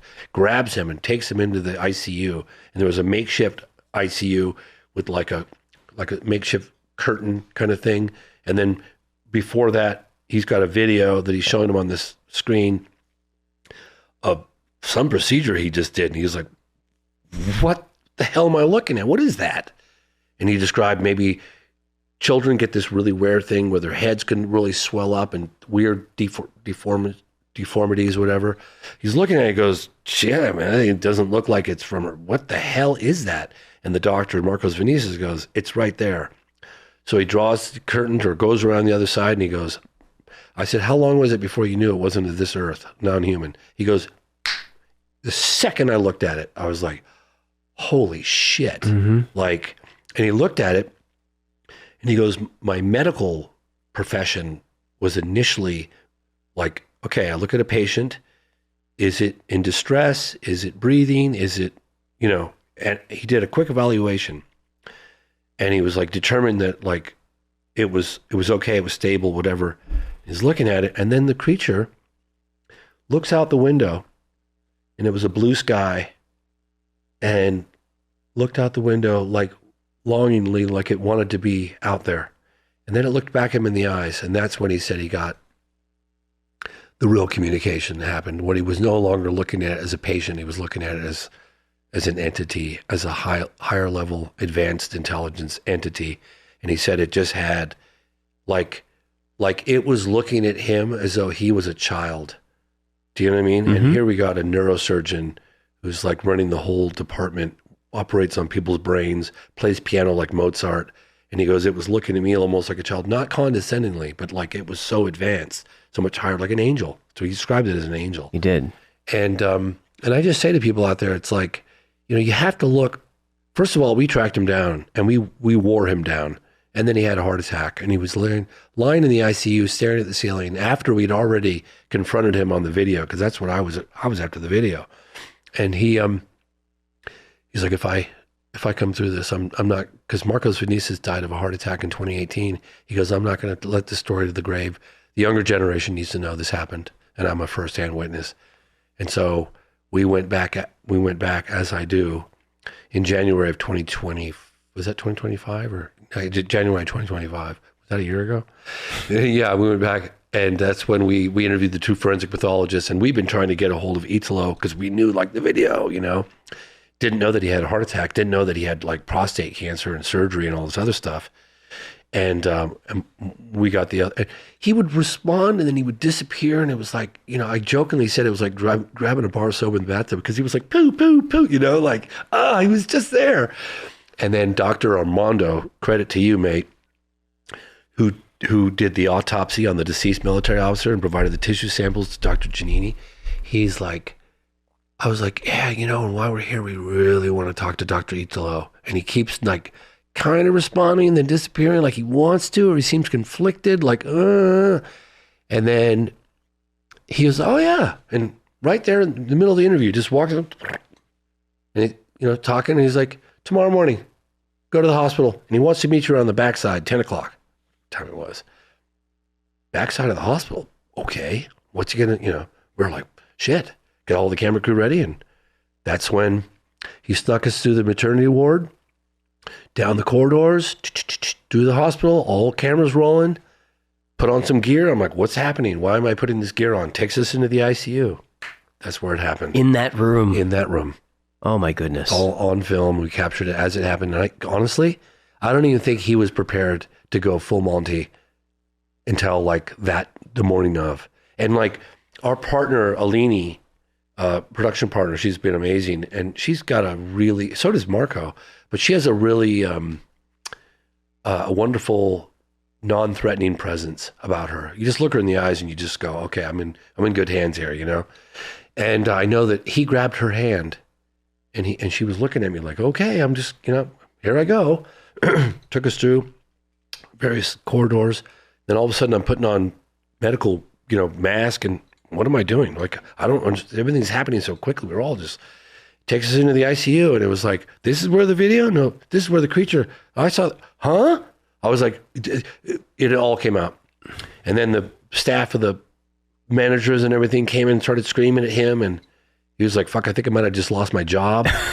And it was like, oh my God, I'm just trying to process what just happened. Holy shit, we have a neurosurgeon who just confessed that he had direct contact with one of the beings in captivity for 3 or 4 minutes in that bed right there. Do you know what I mean? Yep. I don't think he was prepared for how emotional he was going to get. So then we get kicked out. He's like, I think I might have just lost my job. We go out and we're like, well, let's carry on this conversation. Like, where are we going to go? We walk out and we're on the sidewalk now. How about this cafe? Boom. Walk into a cafe. We take over the cafe. We all set up shop. And I was trying to get more out of him. And I was like, I'm just trying to process. We all were. At one point, I think it was David. No, I don't know who did. Maybe it was me. Grabbed a camera. I think I did. I actually grabbed the camera from Dave West, my DP, and I just panned it across because I was like, I need to see everybody's faces right now because this is incredible. And you look carefully at even the sound guy who was somewhat skeptical when he started on this journey with us, and now he's like, holy shit. Mm-hmm. And you see Marco like wipe his forehead. We're all processing. And then I said to him, what does it feel like after 29 years to come to talk about this? And he was like, I feel like I want to cry. And he started to cry. And then the camera turned on me. And I was trying to talk. But the words weren't coming out. And I really didn't want to, I didn't want to cry. Because you know what I mean? Like, you want to keep it together and stay composed. But I couldn't talk. Like, I was like, I wouldn't be doing this for all these years. All the laughter, all the ridicule, all the hecklers, if I didn't really believe this. Like, life is too short. You know what I mean? It was the most touching part of the whole film. Die. Like, life's too short for bullshit. And I'm not saying, like, you have to believe this case. Don't believe it. Check it out. Listen to the testimony. If it's true, and I'm putting my career on the line here, but if it's true, this is the case that's going to prove it once and for all. Remember Carlos's reaction when you took him to the scene? Yeah. How emotional he got? Oh my God. You can't fake that. You don't need Leonardo DiCaprio or Brad Pitt anymore. It's like, no. And then I get choked up, and then it's like, I've known this doctor. I mean, we met on the phone. He jokingly calls me, oh my God, because when he confessed to seeing the video, I was like, oh my God. Where's like, the video? Yeah. So, well, we could talk about that in a minute. Okay. He hugs me right there on camera. And he holds me, like holding my hands, like really, like we bonded right there in that moment. Like, can you imagine the weight off his shoulders? Like, and the risk. Like, he's got everything to lose. And again, I'll tell your audience, like, this guy's not selling anything. No. He hasn't asked for a dime for his story. He's still doing brain surgery. He's like, I'll take a public lie detector test tomorrow with my hand on a Bible, whatever you want. I saw this thing. And the younger generation need to know they're real. That coffee shop conversation was the lie detector test. Unbelievable. Right? How do you, so again, I understand the skepticism and I know the need for videotape evidence, photographic evidence. There's nobody in the world trying harder than I am, okay? I promise you that. And I can tell you that the military is following this case. No question about it. We're just trying to get to the people first. And I have a Proton email, which I'd actually like to provide to you because I'm telling you, any witnesses, because before people were getting in touch with me on regular email, and I'm thinking, that's not a good idea because I'm under surveillance. So we got a Proton email now, and I'll provide that to you. Yeah, we'll put it on screen. Flash it on the screen. Yeah. People can reach out to me because we're looking for folks on the American side. We're looking for videotaped evidence.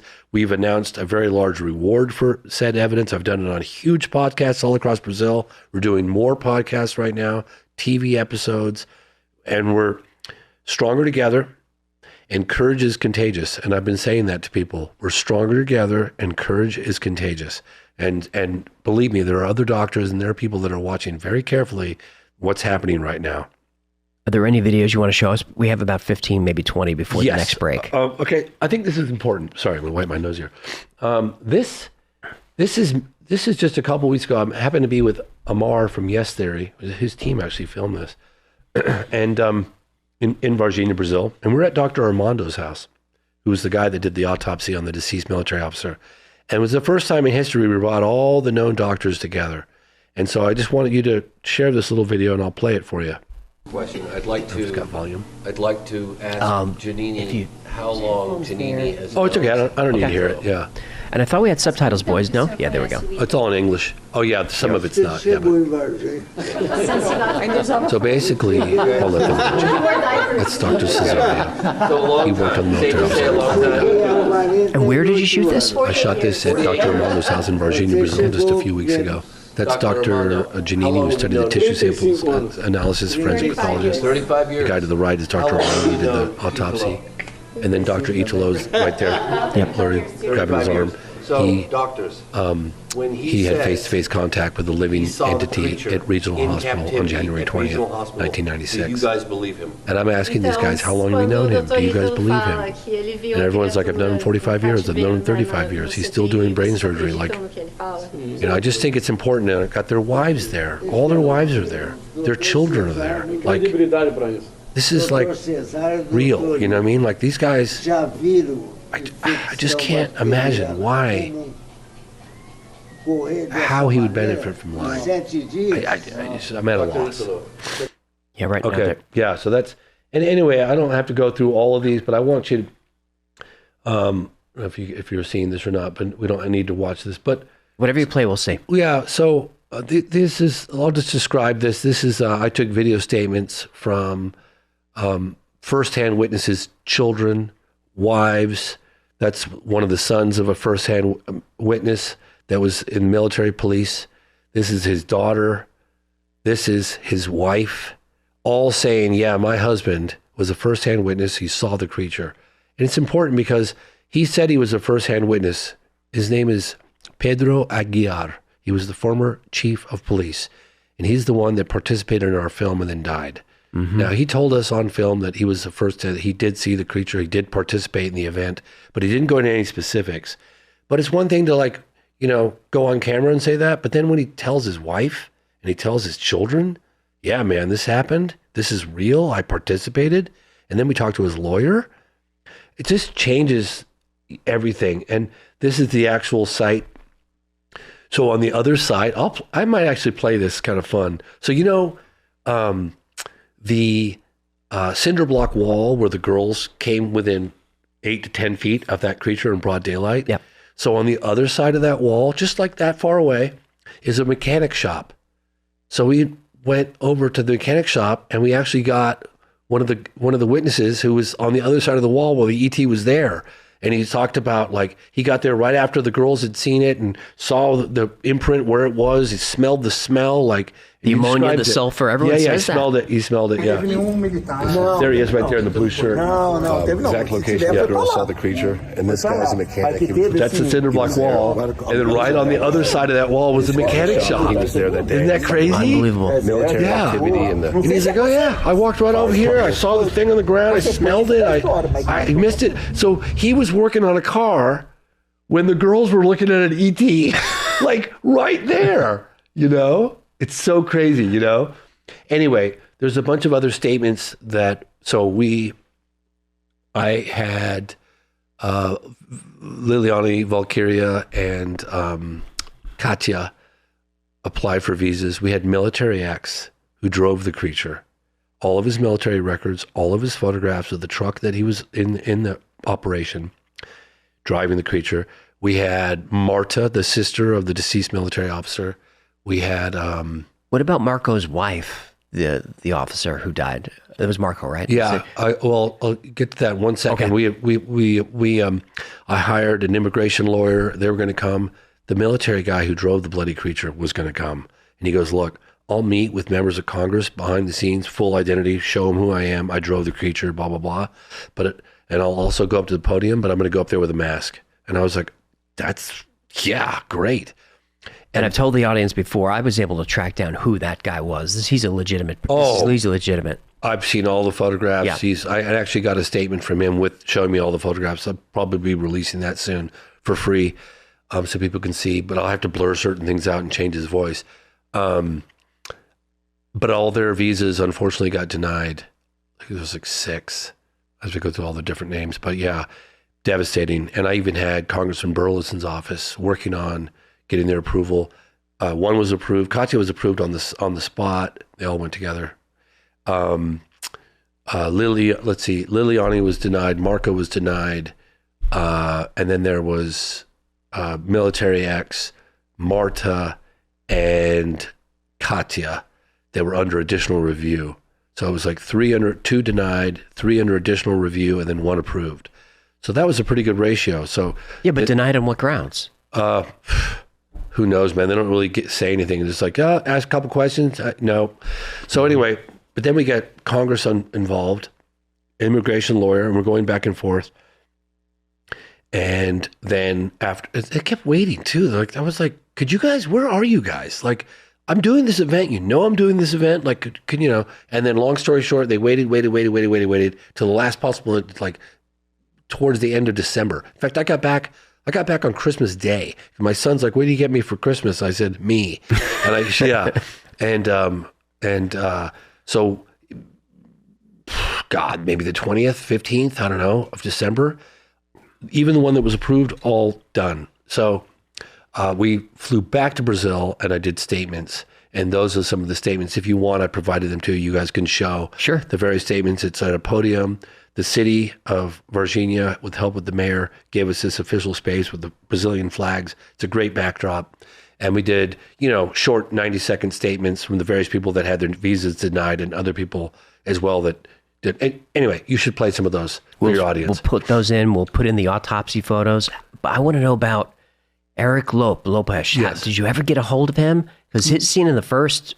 the first cut was unbelievable. We threatened to shoot you guys if you didn't leave the property. Well, I got a new development just a couple of days ago. There was another security guy that met with him, and he said that he was like, I don't think I would have shot James, but I was seconds away from taking my gun out and pop, because he did have a gun, as we suspected he did, but he was going to shoot a couple in the sky first. That's what he said. But we did get a hold of his wife.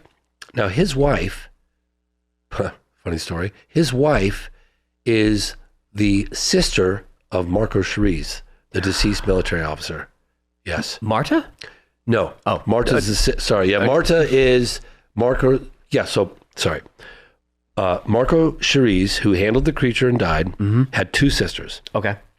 Marta and his other sister, I'm sorry, I don't remember her name, but she married Eric Lopes after his death, because they were really good friends and they'd known each other, right?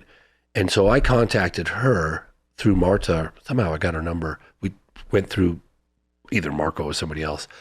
What is it going to take to get, and this is after he threatened to shoot us, what is it going to take to get your husband to come forward? She said, bring my brother back to life and he'll come forward. Yeah. But we're still working on him. Other people are working on him. The mayor sent a police officer around to his house a week ago.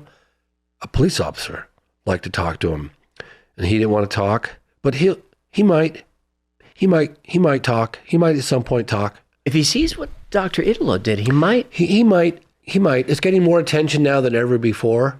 And again, I just say that this is, this. We've had this debate for decades, crash retrieval, Roswell, all this stuff, all the congressional hearings, all the allegations from top, aerospace engineers, physicists, that we have a crash retrieval legacy crash retrieval program. And this case could really settle the debate once and for all. It really could.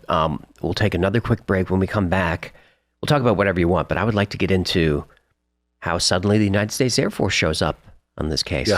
Yeah. For sure. All right, we'll be right back. Back with James Fox. Has a nice ring to it. Doesn't it?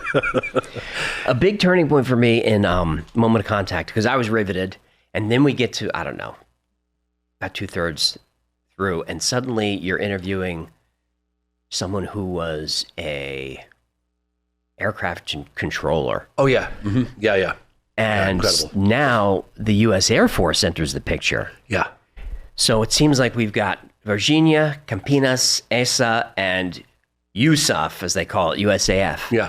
Did you see the FOIA request that we did in 2022, and we got a response in 2025 from the CIA? Yes, and the response was? Yeah, access, we can neither confirm nor deny due to the National Security Act of 1949, your request is denied. It's like, CIA? what the hell was the CIA? Would say what? Really weird. Yes. So I think it was 2021 when I was shooting for the whatever umpteenth time. And that's when we finished shooting for Moment of Contact, the first version of it. It has been going on for 16, almost 17 years, my God. And the flight control officer, Marcos Ferres, F-E-R-E-S, came forward on a podcast. He was like, yeah, and he's friends with this other flight control officer. They're friends. And he said, yeah, this, on or around the 20th of January, this USAF flight was coming in. I was like, USAF? United States Air Force, USAF. Excuse me. And he goes, it didn't have, all planes coming in from outside the country have to have Brazilian government authorization to land. This plane didn't have that. And he goes, I have to deny a plane without this authorization. A high-level Brazilian military official came in the room and said, let the plane land. And it landed at an airport in Campinas. I have the name of the airport when we talk about it in the movie, but and either one helicopter or two helicopters came out of it. It was probably a C-17, according to all the Air Force people that I've talked to. It was a cargo plane. Helicopter went to Brazil, came back. It was two helicopters came to Brazil, came back, loaded some stuff on the plane, and vai embora is what he said. Went back to America, undisclosed location. So we filed a FOIA for all incoming flights from the U.S. into Campinas in January. I think I put maybe January 10th or something to the end of the month. It was all January. Or it was like 2 weeks or something. Yeah, for a 2-3 week window. Discover Our Base went like a week extra on both sides. And honestly, the response came so late, I forgot that we even sent the FOIA. And then in 2025, we get a response from the CIA. And that's when they, denied. So now, we actually made this plea at the National Press Club last week. Was it last week? 10 days ago, whatever. A United States Air Force colonel spoke and retired.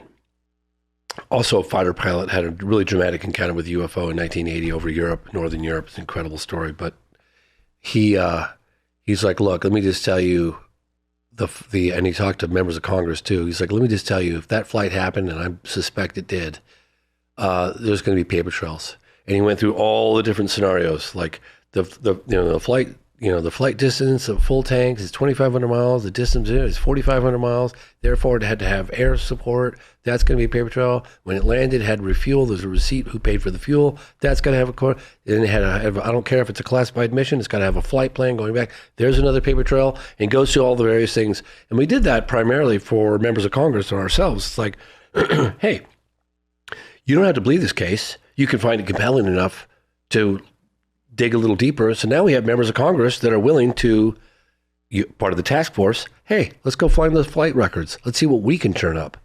So now it's just like, hopefully, they're not, they probably are. Of course they are aware of the fact that we're going after these records. So hopefully they're not like getting rid of them, Yep. So, yeah. Did you say you have tail numbers or any identifying information on those? The colonel identified every single C-17 in the fleet at that time. And there were a handful of them from various bases, and got every single tail number. Because we have photographs of what could have been one of the flights, because there was somebody in 1996, but it wasn't at Campinas. It landed somewhere else to refuel in some Amazon. Some researcher told me about it. So we want to see if we can read that picture carefully enough that we could make out a couple of the numbers. So the Air Force colonel has been finding all the tail numbers. Now he's getting flight records for all those tail. This is all happening right now.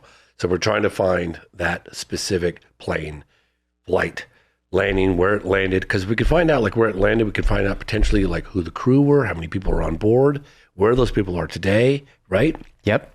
He estimates that 30 to 40 people at minimum, Americans, would know about that flight, were involved with that flight, directly or indirectly.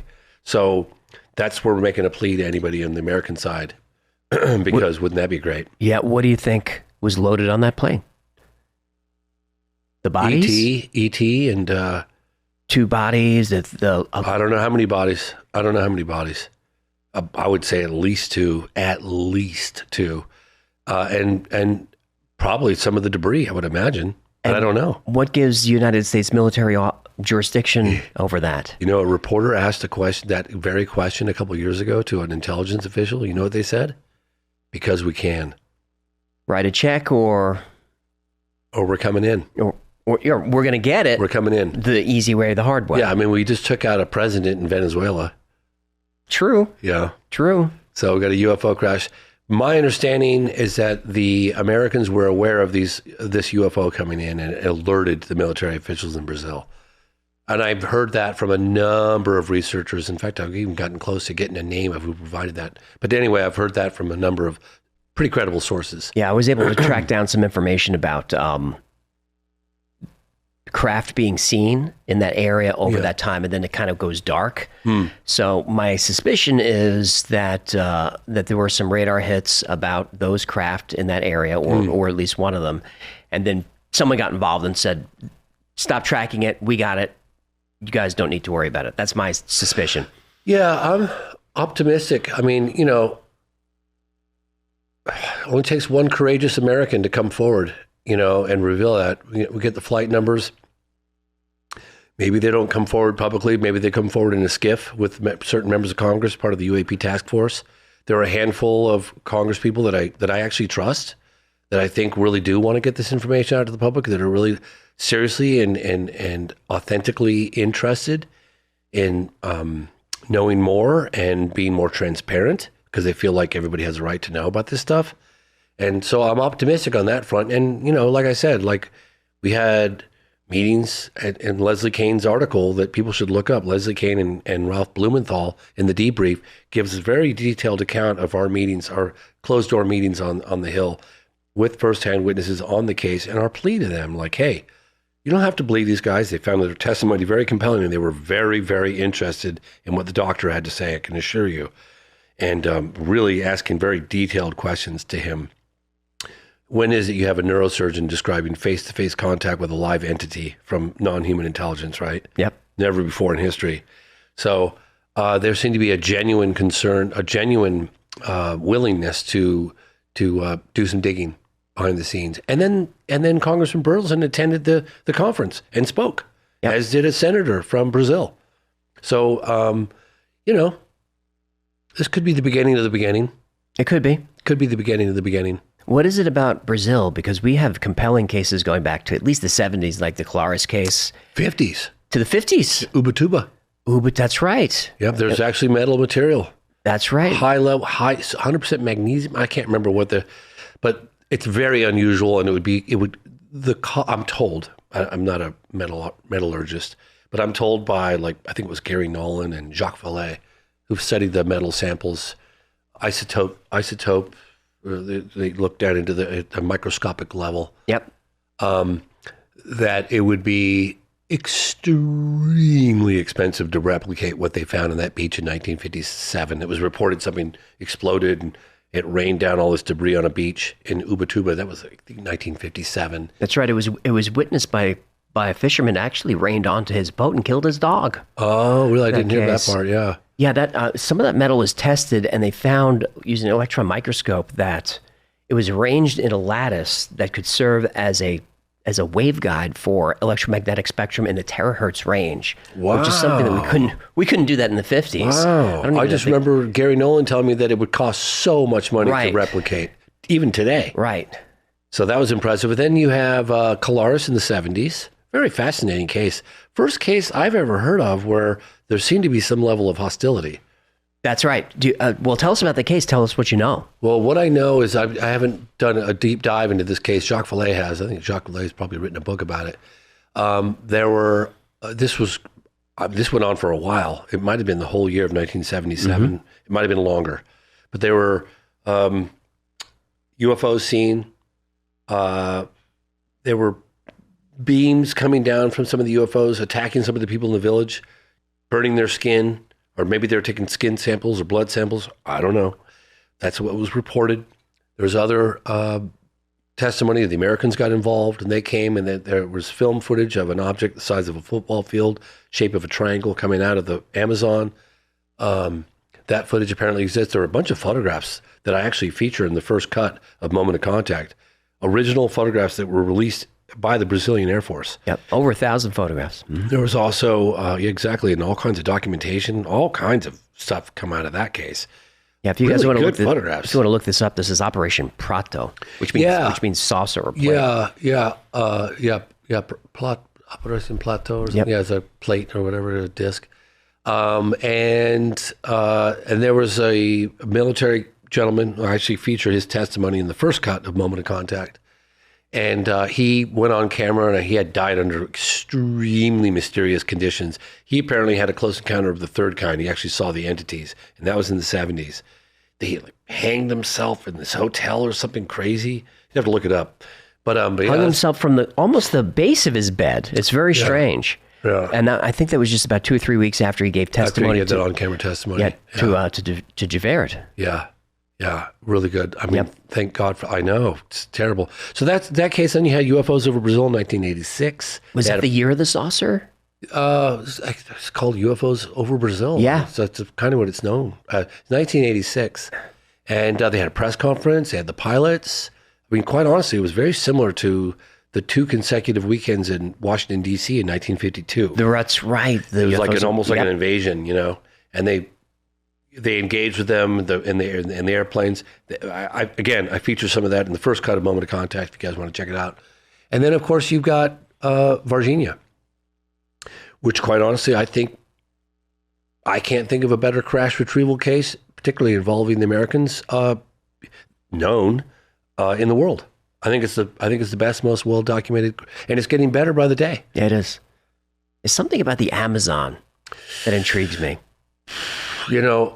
I apologize to your audience for this. I mean, the only case that I know extremely well, and I've done sort of a glance at the other cases, but the one I put a laser-like focus on is Varginha. Yeah. So I know that case pretty well. I've been really digging and I learn new stuff every day.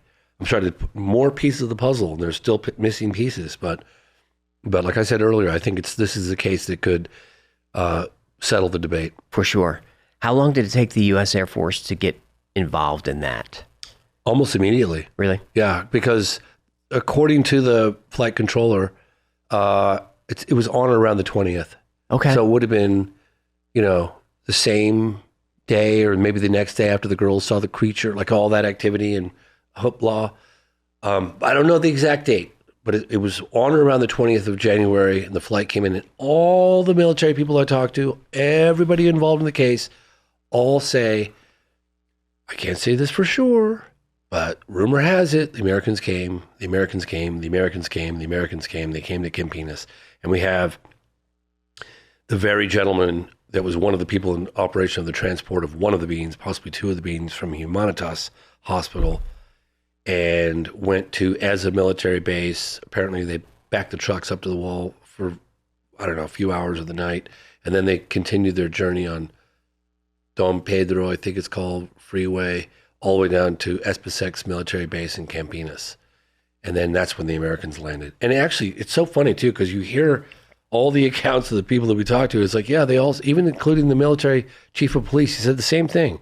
Campinas, and that's when the Americans came in. So it's like everything makes sense.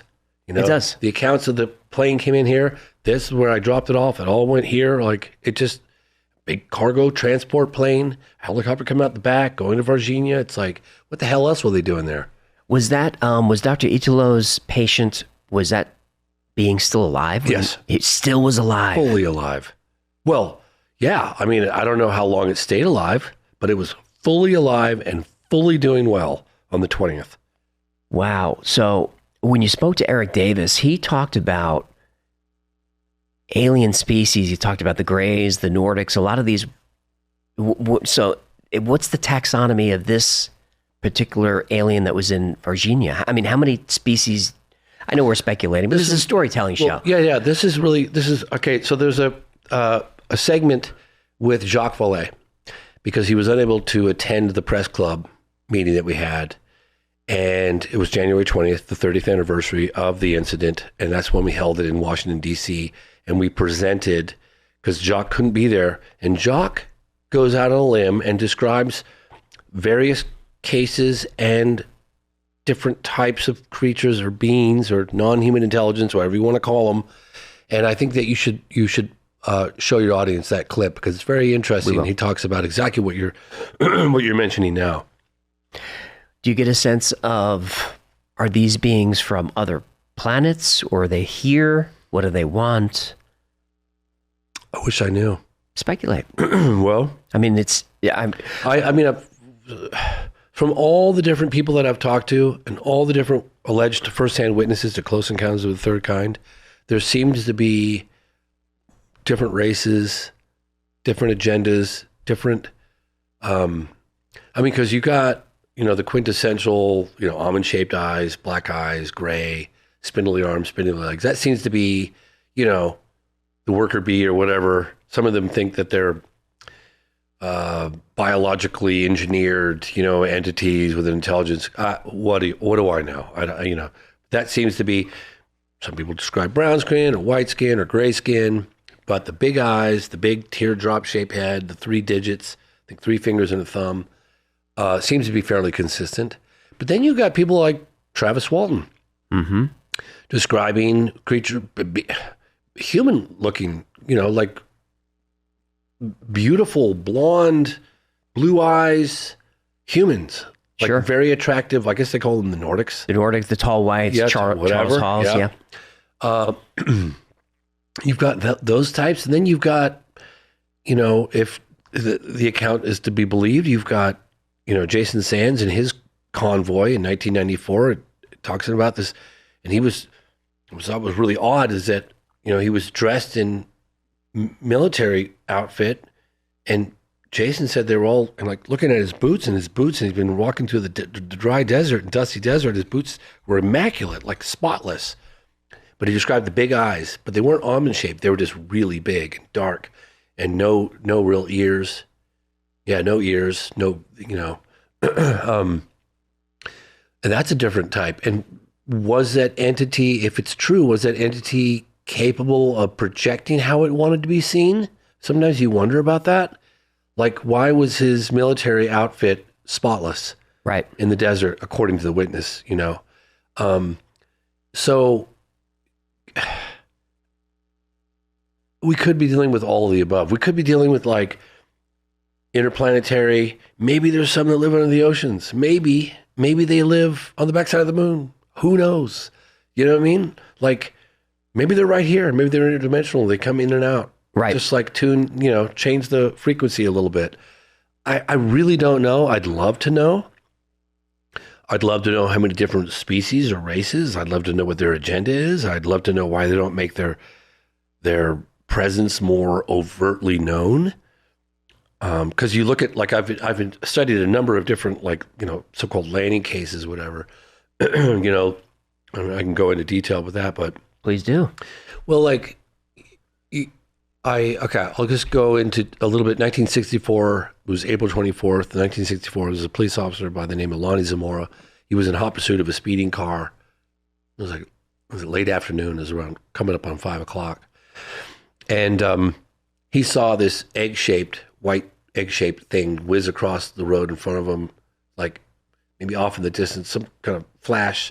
He thought maybe it was the dynamite shack that might have, I don't know, something he needed to go investigate. So he terminates his police chase. He takes a right and he goes up this dirt road. And down in Arroyo, he sees an egg, basically, it could be a Tic Tac, right? An egg-shaped object. It had a little symbol on it. And 2 small, childlike creatures stepping around on the bottom, just outside, on the ground. Excuse me, he's looking, he's like, God damn, is that it's a car crash? 2 kids? What the hell am I looking at? And one of them looks him right in the eyes, and he's startled. The creature was startled. Lonnie was startled. So Lonnie breaks contact, and he drives, because the road, let's say the road is here, right? The road wraps around like that. He's here, and he sees the landed craft and the entities, and he gets face contact. By the time he got around to here to get a closer look, the craft was still sitting on the ground, spooling up, but the hatch had closed because he heard a thump, and the creatures were gone, and the craft departed. Now, if you look at where the craft landed, just on the outskirts of town, I don't know if it had a problem, if they were gathering soil samples, God only knows, I have no idea. But they did it in a spot that would minimize any potential exposure. They landed in this little recessed arroyo, right? So they would minimize the chance of being seen. And where they were spotted, they were evasive, and they got in and left. They could have established some level of communication. Sure. They could have driven over there. They could have, they didn't do that. They left. Now, if you look at the Travis Walton case, which I consider a very credible case because there were like 7 witnesses. 7 witnesses of the craft and his alleged, I would say, abduction. I don't think it was an abduction. I think that he got into the way of the propulsion of the craft and affected him somehow, and they came back and got him, brought him back to life, and then dropped him off. Now, if you look at where they dropped him off, where they took him was a very remote area in Snowflake, Arizona, up in the mountains. I've been there several times. It's remote, okay? He would have died if they would have dropped him off where they picked him up. They didn't do that. They dropped him off on the outskirts 5 days later on the outskirts of town, if the accounts are to be believed. They dropped him off on the outskirts, close enough to like a payphone or, where you can get help. But they did it at night, and they did it in an area that was a dip down where they could like drop him off and then get the hell out of there to minimize any potential for any exposure. So they cared enough for his well-being, but they also didn't want their presence widely known. Do you know what I mean? I do. So you look at like cases like that, and you go, all right, well, you look at what they do, and then you look at what they don't do. And sometimes what they don't do is evidence of potentially their objectives or their agenda, because if they wanted to make themselves overtly known, they just hover over the next football game or, sure, Super Bowl, whatever, game over. Yeah, right? take me to your leader. But they don't do that. Nope. They did some pretty bold maneuvers. I call it like the show of force during the 1940s and 50s when they were fleets of them flying over America. I mean, it's all in the newspapers, especially 52. The 52 wave was phenomenal. Mm-hmm. And you look at the White House buzzing the Capitol building in 1952, 2 consecutive weekends, scrambling military jets. That's pretty provocative, right? You look at the case in, what was it, June 13th, 1997. Don't quote me on that exact date, sorry. March 13th, 1997 in Phoenix. That craft, even according to the governor, Fife Symington, was this is the Phoenix Lights incident. Phoenix Lights case. I investigated that on and off for 10 years, and I interviewed families that said they were lying on their front lawns watching this colossal mammoth, like a floating city, like float over the top, big boomerang-shaped thing, where they could look up and see metal compartments, blah, blah, blah. For hours, this thing was up there. Yeah, it went from the north all the way down to the south, ended up like Tucson, it flew over Interstate 10. I mean, it was witnessed by so many people, including the governor. Right. And that's pretty provocative, like flying low and slow. And it was done at a time when everyone was under the night sky trying to get a glimpse of the Hale-Bopp comet. So that's provocative. I mean, that's something, right? And then you got Hudson Valley sightings. You got the Belgian sightings in the late 80s, early 90s. Provocative. I mean, I interviewed a police officer who was involved in the Hudson Valley in the 70s. I don't know the exact year. But he said this massive triangular shaped, size of a football field, object was floating over the top of him. I talked to the police officer myself. He goes, I was kind of curious. I took my flashlight out and flashed it at the object. And this is in the 70s. And he goes, son of a bitch, that thing responded, bam, a laser beam light down at my feet. Wow. He's like, shit, I wasn't know if that was like a friendly gesture or if that was like a shot across the bow. Like, so there's been some very provocative, do you know what I mean? I do. But they don't make themselves overtly known, which also makes me wonder, yeah, like I said, you look at what they do and you look at what they don't do. We've got, clearly something's happening. Clearly, the military or someone knows what's going on, do you ever find yourself frustrated that you're almost playing a cat and mouse game? Very much so. Yeah, I mean, like, the Varginha case, like, I'm all in on that right now. Yeah. And there's nobody on planet Earth that would like to find that photograph, find that piece of video footage. Now we have names and people that had it from people that have seen it. I just got a new name a couple days ago from a doctor, a neurosurgeon, and we were texting back and forth with them, and like, well, I'll talk about whatever, but I don't want to talk about Varginha. It's like, but this individual confessed that he was shown the video from Marcus Phoenicis, but not on the record yet. But we're going to continue working on him. So we have names. We're hoping that people are watching all the attention this case is getting, and that people are going to, decide, hey, man, if I'm ever going to come forward, now's the time. Because people in their 40s are now in their 70s. People in their 50s are now in their 80s. You know what I mean? Like, now's the time. So it would have been 30 years ago. So how old would have Dr. Italo been? He's 74. So he would have been, 40, 50, 60? He'd have been 44. Right. About 44 when it happened. And now he's 74. So someone in their 40s, they're on the cusp of retirement, probably a lot less to lose, wanting their grandchildren to know the truth. So I'm encouraged. I think it's ripe. Now is the time that this stuff could come out, and it is coming out, but more. We just need a few more doctors. We need the video, and we need the American side to come forward, and then we've got a slam dunk.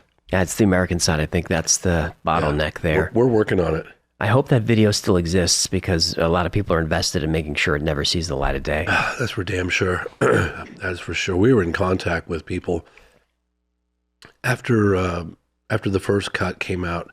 We were contacted by a number of people. Sometimes, you can kind of tell, because I've been contacted for years by witnesses. You can just kind of tell when you get one that you go, okay, this is raising an eyebrow. And that's when, someone will, it's very short. It'll be like, hey, I've got what you're looking for, kind of thing. Mm-hmm. As opposed to writing me like a novel. It's like, it's like, and they could have been joking, but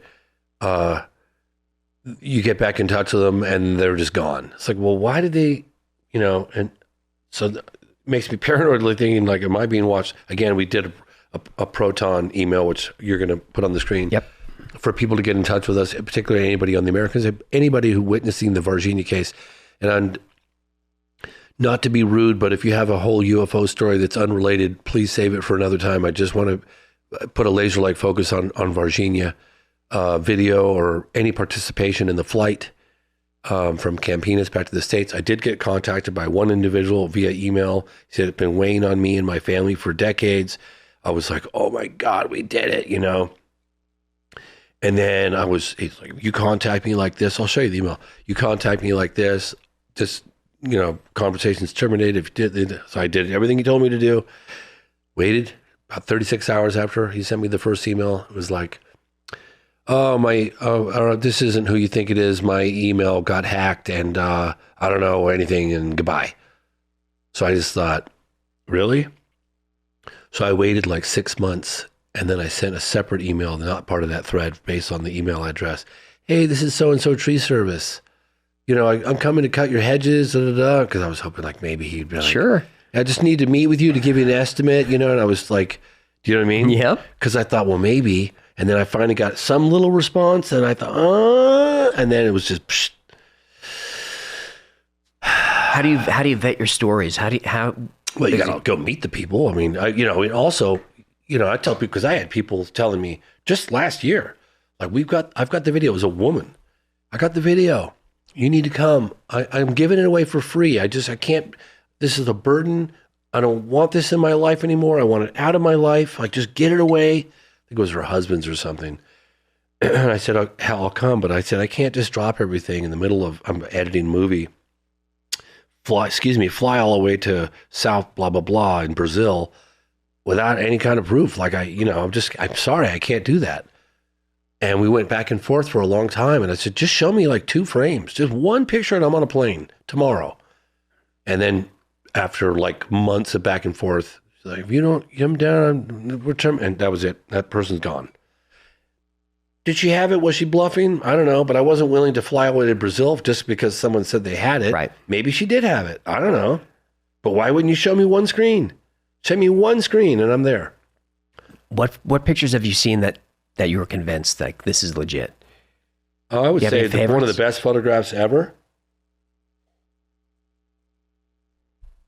It's in my film, The Program, which you can watch for free on YouTube Movies, and it's bloody good, man. We got a bit of background on it as well. Taken in 1990, Calvine, Scotland, and David Clark is the researcher that uncovered it, and it's a long story, but I'd heard about this case because I interviewed Nick Pope, who was part of the MOD UFO desk in the 90s, and I probably interviewed him in the early 2000s. Well, I talked to him in the early 2000s, probably very early 2000s. And I was like, you were at the UFO desk. What was the best case? You know, like, what did you see? You know, Nick Pope goes, there was two hikers in Scotland. He didn't say Calvine. He just said Scotland, broad daylight, 6 prints, beautiful, like diamond shape, you know, like craft, hovering in the sky with a military jet going around. I was like, you got to be kidding me. You can see this online if you guys want to look at it. The Calvine UFO. I pestered him and I pestered him and I pestered him. And he goes, we had a big poster of it on the wall and the UFO desk. He goes, I don't know. And I said, Nick, no one threw that picture away. It's still somewhere. Like, what about the names of the guys that you worked with? They're retired. Where are they now? Like, I pestered them. I could never get it out of them. And then this researcher, David Clark, he finds some FOIA documents, release documents from the Ministry of Defense. And one of them was like redacted. It was like the Royal Air Force press officer blacked out in blah, blah, blah, Scotland. And he's like, who is the Royal Air Force press officer in Scotland? And that is, Craig Lindsay. So he contacts Craig Lindsay. And long story short, which went on for a while, Craig Lindsay had gotten a call from a local newspaper, maybe it was like the Scotland Yard or Daily or something. Anyway, look it up. And they said, we're here trying to, get a quote from the RAF about this UFO photograph.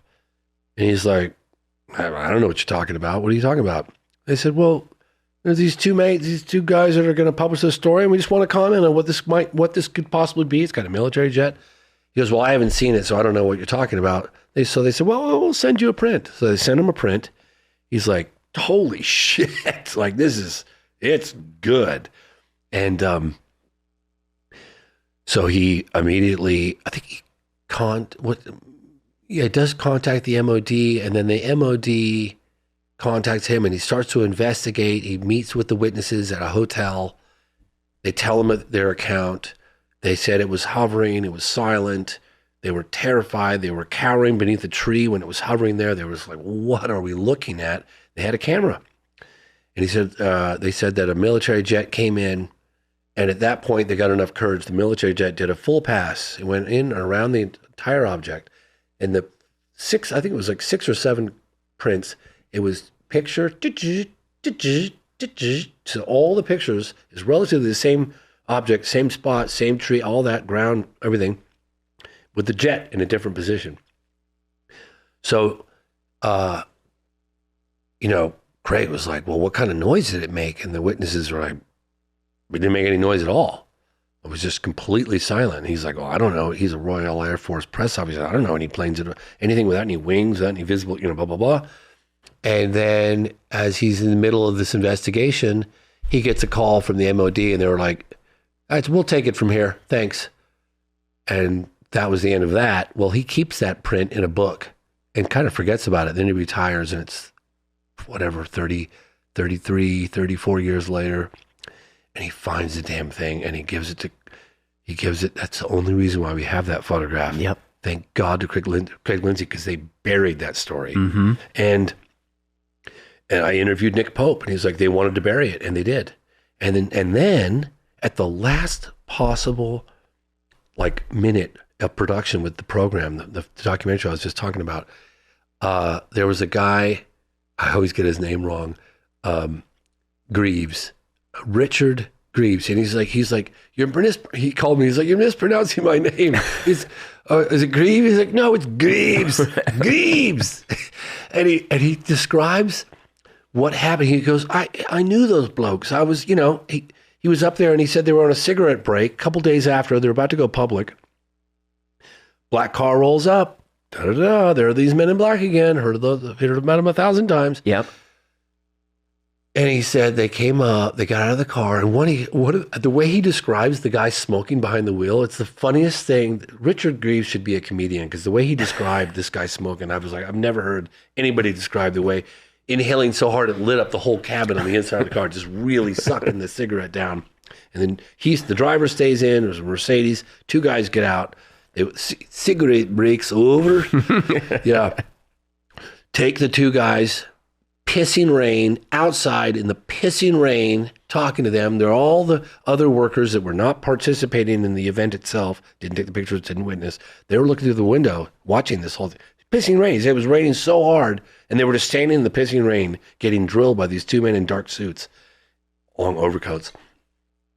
He said they came back in, and I'll never forget this. He's like, why is a fucking ghost? Just, scared the shiza out of these two witnesses. Mm-hmm.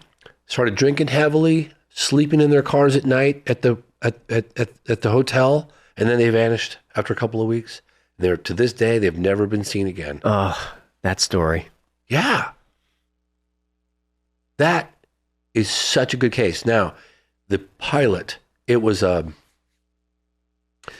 the Harrier jump jet. Yep. That's what I was told. It's in the picture. Most likely. They said it's pretty likely to be a Harrier jump jet. That pilot would have been, that was 1990, so that would be 36 years ago? Coming up on 36 years? So 36 years, let's say the pilot was in his mid-30s. Could have been up to 40, maybe? 35? Maybe. 35? 30? 35? Yeah. Well, it would be a 65 now, maybe 70, 65 or 70. If you're out there listening, you've got my Proton email. Give us a call, because I can guarantee you he got a hell of a view of that thing. Oh, yeah. He flew all the way around it, and he probably had gun cam rolling. Mm-hmm. That's right. They buried that picture. Vanished the witnesses. Those guys wanted to come forward. They were at the local newspaper. They were getting their story out with all those prints. Really good story. And that's another Men in Black story. I'm like, oh my God, how many times I got to hear this? That's why it's so hard to even reach out to you, because it could be the last email you ever send. Well, I'm being watched. There's no question about that. For sure you are. No question. Funny, because this is really funny. I was at the premiere for Age of Disclosure, and Leslie Kane, she was hanging out with a bunch of dudes in suits, just as typical looking, I think they said they're from the agency. I'm pretty sure that's what they said, but definitely and I was like, hey, nice to meet you. Hello, blah, blah, blah. We're talking. I'm like, whatever, I'll talk to anybody, people are people. I'm not hiding anything. They know what I'm up to. So I'm talking to the guy, and we're chatting it up, and I was like, yeah, because I did this film on this UFO crash in Brazil. They're all, we know exactly who you are. Sure they did. Yeah. I was like, oh my God. It was a little creepy, but it was funny too, And when I did the event at the National Press Club just a couple days ago, whatever week, I've been to Brazil and all over the damn place. Not that long ago. It was the 20th of January. What are we, 20, whatever. Okay. So I see 3 dudes in suits come in, and I knew 2 of them. Because I've been in touch with some of the people within the task force. I went into a SCIF with John Klosklowski and people from the Air Force Office of Special Investigations. They let you into a SCIF? They took me into a SCIF, yes. What did you see in there? I'll talk about that in a second. Okay. But these guys showed up at the event, and I saw them come in, and I was like, hey. And they were like, they just kind of looked at me and kept going.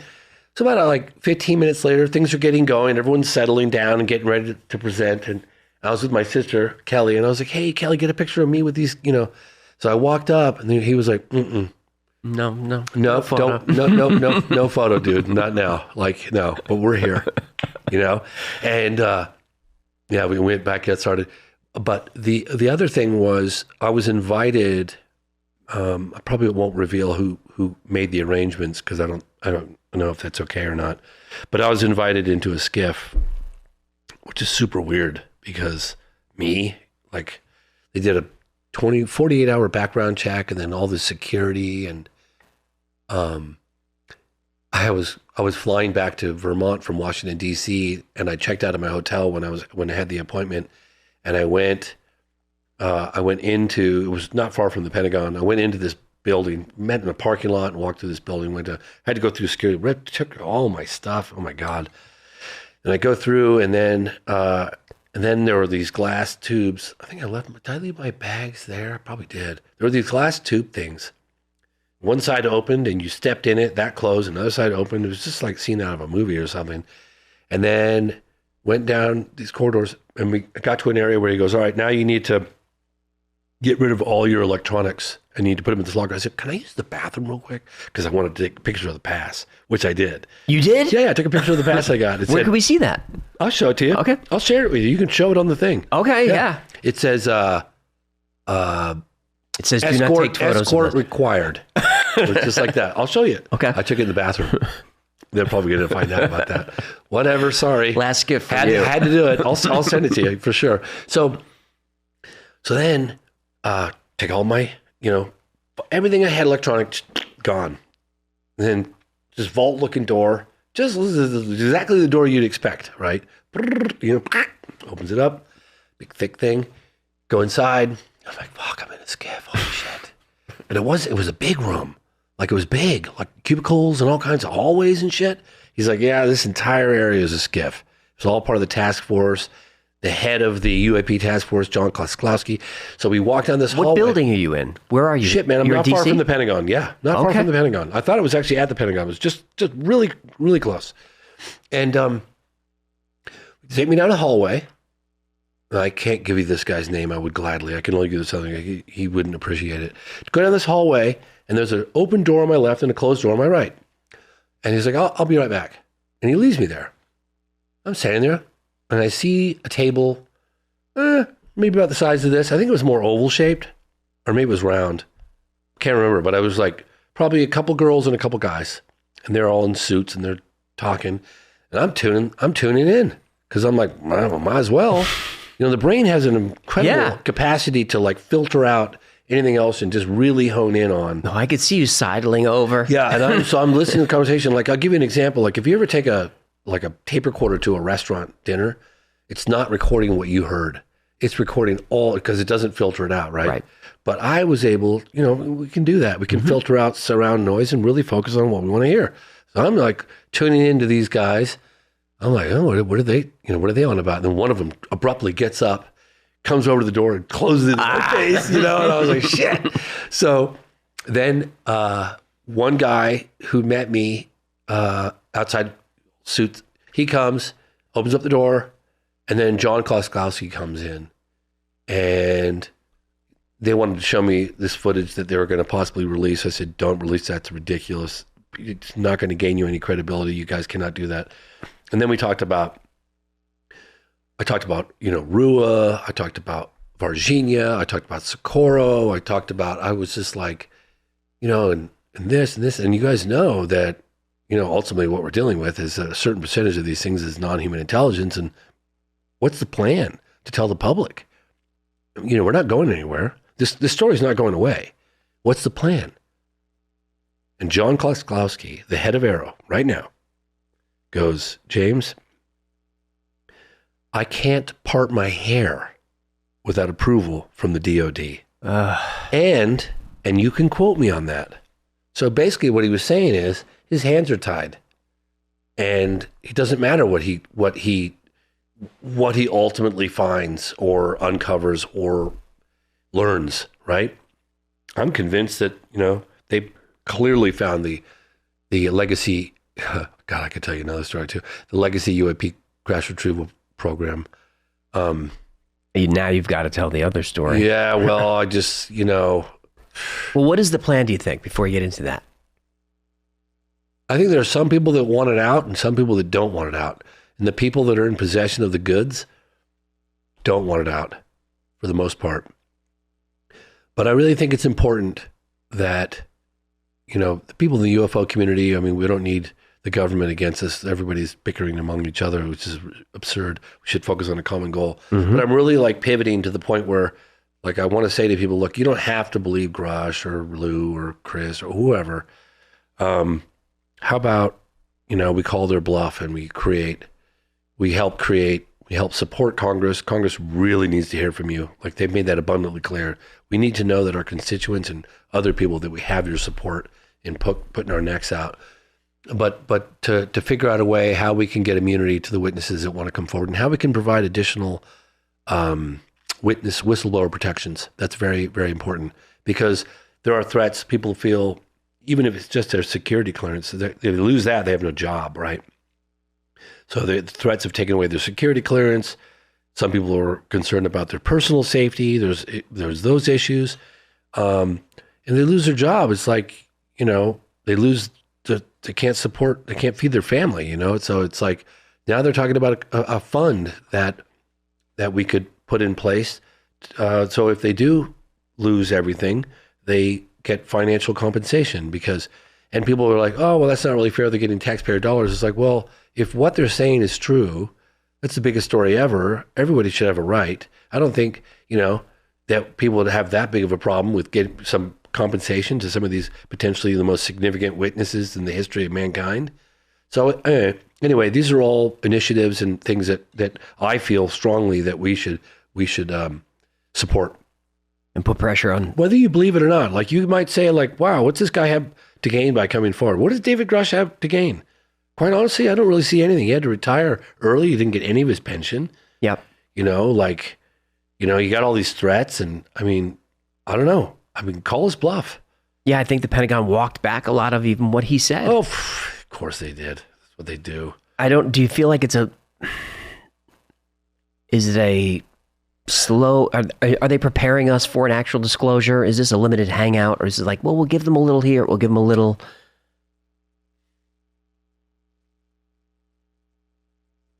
I think it has to come from we the people. We have to start really continuing the pressure. It's one of the reasons why, I had to move mountains and walk on water. I told you earlier to do that event at the National Press Club. And I'd love to see the government do something like that. They're doing exactly the opposite.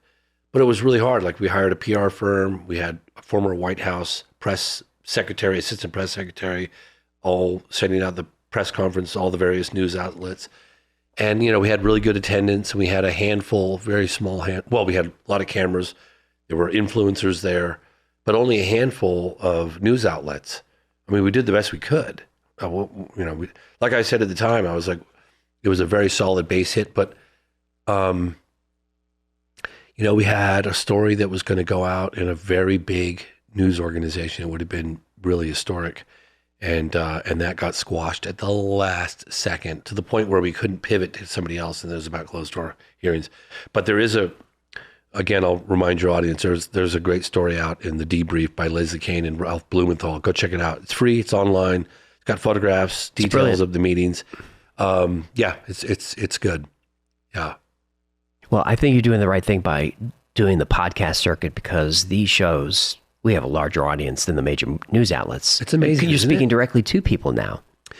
It's I started thinking about it and I was we don't even really need the mainstream media anymore. We're just going straight to the people. James, this is the mainstream media. I know. It's crazy, right? Yeah. I know, it's nuts. I was hanging out with this guy the other day and he's yeah, man, I got 10 million followers. I was you have 10 million followers? I know. Eat your heart out, CNN. Unbelievable. And then I was, podcast coverage that's happening right now in Brazil. 22.8 million followers. Another one, 30 million followers. That's a significant amount of people that you have outreach to. Look at Rogan. Yep. You guys. Yep. It's extremely impressive. And that we're doing it organically. We're doing it grassroots. We're doing it we the people. That's what I was telling you earlier. I really appreciate, I appreciate the support. And I'm not asking anyone to categorically believe this happened, but hey, how about support for additional investigation? How about, wow, there's a lot of really compelling eyewitness testimony. Let's dig a little further. There is. You're a very important person. I have two things I want to get to before we let you go. But You got it. When you were talking about the SCIF, you said, "Oh, I can tell you another story." Do you remember what that was? Yeah. It was such a tease. Okay. Well, so how can I tell you without revealing this person's identity? Their position, what their role. If I do that, that'll give a dead giveaway. Then just tell the story. Okay. Well, so when I investigated Socorro, New Mexico case, I was, I do a deep dive. Like you look at someone like Richard Dolan or Stanton Friedman or, some of these really serious, researchers and authors of very detailed books. And their historical perspective was like a walking encyclopedia. I mean, these guys are incredible. I am extremely familiar with a handful of cases that I personally have investigated, boots on the ground in Africa or China or wherever the hell I am, South America. And I stick my teeth into a case, minimum 5 years, sometimes 10, sometimes 20, whatever.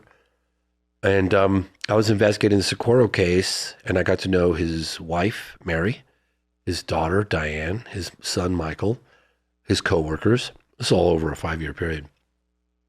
And every time I came to Socorro, and particularly to Mary's Zamora's house, I'd see this beautiful white Ford pickup truck parked out in front. Flat tires, hood popped ajar, whole cabin filled with garbage, bullet hole through the cab. Back, they had a beautiful truck though. It was a step side, 1972, I think 72. Wooden bed, but it was kind of rotted out, but nice. I mean, the body was in pretty good shape. It didn't have any really rust because it was in a dry desert environment. And I kept looking at that truck. I'm like, damn, that thing is gorgeous. It needs work, but wow. Long story short, I bought the truck off Mary. Okay. And I've been slowly fixing it up, and it runs great. After 5 years, I had the engine rebuilt, but it's the same engine, 360, big block. 72 what? Oh, Ford Chevy. F100. Okay, Ford nice. F100. And I got all the wood for the bed, and I was under that thing for like weeks with the Sawzall because I was working on it, as much time as I had during the production of the phenomenon. And I was under the truck with the Sawzall, cutting all the little nuts off. They were all frozen, and it was raining down. Like I should have had goggles on. And I put new wood in the bed with a buddy of mine, Mike Aiken. And it was funny because I ordered the kit, and then I put it all. It was a huge undertaking. My God, that was difficult. We had to paint it with like marine-based, lacquer, whatever. Anyway. And the metal strips in between the wood started rusting out within a week or two. And so I was like, what the hell, man? I just, okay, it's a truck and it's outside, but I just did this. Like, come on. So I contacted the company and they're like, wow, you didn't ask for the stainless. I was like, well, you guys didn't even give me an option. Like, how am I supposed to know? So anyway, I'm slowly fixing the truck up. I had the original seat reupholstered. The guy was like, this was really challenging. I had to rebuild all the springs, and I got a new dashboard because you could poke your finger to the dashboard from the hot sun. Seriously, you just poke your finger right through. I did the headliner and the floor carpeting myself, and I did a terrible job and I didn't get that done. But for overall, and had the engine rebuilt. It's a beautiful truck. So I had an individual come that's investigated UFOs in an official capacity for the United States government from 2017 to 2020, whatever the hell. And we took my truck out to dinner because, I don't know, for some reason I didn't have the other car. Or my partner, Rebecca, might have taken it. I was like, hey, I just got this truck. He's like, oh, I love old trucks, and this is great. And it was really cool because just like, this is Lonnie Zamora's truck, we're driving this old 72 truck out these country roads, and we go out to a lovely dinner. We have some drinks, and afterwards, we kind of loosen up a little bit. We go back to drop this individual off at his hotel, and get to the hotel, and it's dark. I don't have a cabin light. I don't have, it does work, but the doors are closed. It's dark. We park in front of the hotel, and the valet door guy comes out, and he's like, "Hey, can I get you?" I said, "Oh no, I'm just dropping him off." And he left. The engine's off. Lights are out. It's pretty dark. There's a little bit of light coming from the hotel, but we were pretty far away, so it was like almost like just silhouetted a little bit inside the cabin. It was dark. We had a whispered conversation, and it was like that moment when maybe you're on a date and you drop, you drop the girl off or the guy, whatever, and there's an awkward moment where you're not sure, like, where we should come. Do I go, you invited me in or whatever. Worst moment ever. You know what I mean? Like that awkward little moment, but it was kind of like that awkward moment. It's like, all right, well, are you getting out or do I, and just silhouettes. It was like a scene out of a movie. I'll never forget it. So long as I live, just silhouettes in the truck, dark. And it was like, we found the legacy program. I was like, fuck. Yeah, we found it. And it was like, and then some more details. And I just sat there quietly going, Can't tell us the details? No, I can't. I just can't. Why do we call that legacy program? Did that end or did that legacy program, I guess, because it's been going on for such a long period of time, I guess. But is that the still ongoing program? Or I guess it would be. I'm assuming. Yeah, definitely. Uh-huh. Yeah. Mm. Yeah, I mean, Senator Rubio, he talks about, you read between the lines. I mean, the latest cut of Moment of Contact, we have Senator Rubio on News Nation saying that, extremely credible people, firsthand, claim to be firsthand working on the stuff, the legacy program. We're very wow, you know what I mean? It's happening. It's amazing how many people are not paying attention. All the congressional hearings. How many people don't even know very that few. Had 4 congressional hearings? No, very few. It's just it's so incredible to me, that more people aren't like, I know that life's tough and, we're working and paying bills, I get all that. But this, I can't believe more news outlets aren't focusing on this. Like we got, President, sexual, peccadillos, like, they put so many resources into it, like, whether it's Trump or Clinton or whatever, like they're just fixated in like millions of dollars, like, you know what I mean? I think it's intentional. And then you've got like what could be the biggest story in history, and they're not doing anything. I think they want us fighting about politics because that way we don't see what's going on over here. 60 Minutes finally does a little thing on UFOs. I'm told it was the most popular thing they've ever done. I'm pretty sure. If it's not number 1, it was number 2. Most popular thing they've ever done, okay? New York Times, 2017. Mm-hmm. One of the most popular stories they've ever gone to print. Yep. Do you not recognize that, New York Times and CBS? Hello? Like, what are you guys doing? Do some digging. Is it take people like me to do your guys' work? Like, really? Could you imagine if we had the full force of like, media to take this seriously and really stick their teeth into it and all the financial, like, come on, man. I used to be not convinced about the connection between mainstream and like DOD intelligence, the influence there, but now I'm like, it's all wrapped up. It's got to be connected. Yeah, of course. It just kind of has to be. I mean, I don't want to, it feels that way. Yeah, it has to come from out here. It feels that way. And it might be just as simple as like, hey, all those connections and stories that we're feeding you? Yeah, you just go ahead and leave this to the side. Otherwise, we're done. And someone needs to grow a pair and just start and do it. Just do it. The support would be incredible. Yep. But they'd have to do it really publicly because these people do disappear. Well, they would be doing, yeah. Yeah. I know. Mm-hmm. That's kind of freaky too. Tell me about Gary McKinnon, his story. What do you think about him? I love that guy. He's amazing. He was great. I finally got to meet him. And he's in the program as well. Did you see the program? I did. Well, you can also watch that for free on YouTube Movies. Stop saying for free. Go. Well, no, I'm just saying because it's a great platform. They've got 300 million whatever followers, and it's a great platform. Your work needs support. Anyway, so somebody got in touch. Somebody somebody I knew him. So I wish I could remember who that person was. But Well, anyway, give us the quick recap on what Gary did with NASA. Yeah, but one second, because it catapulted in the mainstream in the late 90s, early 2000s, I think it was. Oh my God, it was everywhere. He was in the news. The presidents were talking about him. All the Prime Minister talking about him. And but he was way too inundated at the time. They were making songs about him. He was working with all these famous musicians. It was incredible. Free Gary McKinnon. So somebody reaches out to him. He hears my name, and he's like, gets right in touch with me, and he's like, "Oh my God, my hero!" I'm like, "Dude, me? What? You?" Like, right. We were both super stoked, So Gary McKinnon, based on probably the one of the claims from a NASA sort of a NASA employee.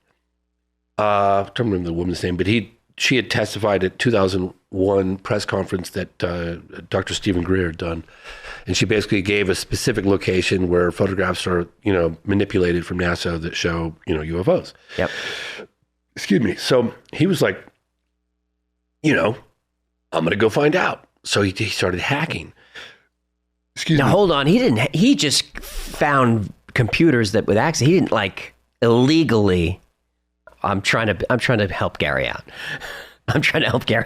He'll admit this now. Okay, well, it's water under the bridge. Is he in the clear? He's in the clear now. Because Obama wanted his neck. I know they could not have. Okay. Let me get into the story real quick, and I'll just go into it. It's one of the biggest computer hacks allegedly in history, and he said that I think it went on for a while. I don't know if it was a year or 2 years. I can't remember. It was a while. And he goes, I would go. And he talks about it like it's like, oh yeah, it's like, walk in the park. He was like, of course, you just, blah, blah, blah. I was like, yeah, it may be easy to you, but somebody like me, I don't know what that, you're talking gibberish. I don't know what but he'd go through these servers in the States from different, maybe a library or maybe whatever, right? And so that would be the signal. So it would end there. So, and then he'd go from there and he'd go into like NASA, NSA, CIA, whatever. And he started getting lazy. And just going around and going straight. And he got into something at Johnson Space Center, I think it was, kind of where the woman said that these things would be. And he was on dial-up. And he hit pay dirt. And he said there was this cylindrical, interestingly enough, cigar-shaped craft. Mm-hmm. Yeah. Cylindrical-shaped craft in like outer space. And he goes, could have been the Earth. I think it was the Earth, but I couldn't say for sure. It was the clouds, blah, blah, blah. But it was coming down. And he was just sitting there with bated breath going, oh my God, this is like, this is my eureka. We called it his eureka moment. And he goes, I was like, oh my gosh. And it's just like this cylindrical shaped thing. He goes, it clearly had no, he's like, it was otherworldly, And then I think, it was going down, and then the cursor moved. Yes. And the screen went blank. And it was like, it was my eureka moment, and also my, shit, what have I just done? Like, I don't know how long it was that he woke up to men in suits over his bed in London. Over his bed? Over his bed. I didn't know that. Wow. Yeah. And then it was like... they took him into custody, didn't they? Oh, yeah. Are you kidding me? They wanted to extradite him and lock him up for 70 years. Yeah. 60 or 70 years. Now, I think, and this is speculation, and Gary might agree with this, I don't know. I think that ultimately, because the British and the Americans go along generally together, I think that ultimately the Americans, they wanted to extradite him publicly. But had that happened, he would have had due process. It would have been a big spectacle, and there would have been a revelation of everything that he saw in a very public court case. Yeah, he has to tell his side. So this is me speculating here. Sure. That the Americans said to the British, "Hey, look, we're going to push for his extradition. You're going to deny it because we don't want a big public hearing because that's what it'll be." He was everywhere in the news. I mean, look, anybody just Google Gary McKinnon. Oh, yeah. Yeah, so they ultimately denied him, but he said he was ready to take his own life. He did? Yes, he did. He's like, I'm not going to go rot in a prison for the next 65 years. But he was already, I think he had he knew how he was going to do it. He's like, yeah, I was going to take my own life. I'm not going to go sit in prison for 60 years. Hell no. Did he talk to you about the list that he found about the off-space fleet? He talked about they were non-terrestrial officers. Yes. And it's funny, actually, because, and again, speculation here, I started thinking about the alleged encounter at Nellis Test Range in 1994 of this non-terrestrial officer. He's in officer gear. He's clearly not of this planet, so-called. It did make me think of him. It did make me think of him. Do you know what I mean? Yeah. Because, I don't know. I was like, is that what they're referring to? Non-terrestrial officers? Or are they talking about astronauts? Well, they had names. Yeah, you did. Yeah, I don't think you remembered those names, but yeah. I don't know. Yeah, I don't know if you remembered all that. But anyway, it's a fascinating case. Fascinating case. And it goes along with like all the people that have been talking about this cadre of high resolution, some case 4K, super clear photos of UFOs, of craft that are just, God knows we have sensors everywhere, right? All these drones with high res cameras and everything like that. It's like, yeah, of course they would be. We got phones and cell phones, and pictures show up all the time on the internet. But how do you know what's real and what's fake, and who's got the time to go through it all? Do you know what I mean? Yep. But the military, they've got the sensors, they've got the cameras. I mean, if anyone's going to have that kind of data, it would be the military. And everyone says they have it, and Gary McKinnon found some of it. He sure did. He got to see it. What was your, I guess it's now infamous interaction with Buzz Aldrin? Oh, God. Excuse me, Jesus. You don't have to fold your arms. You can relax. This is a place for sharing. I'll give you the short version.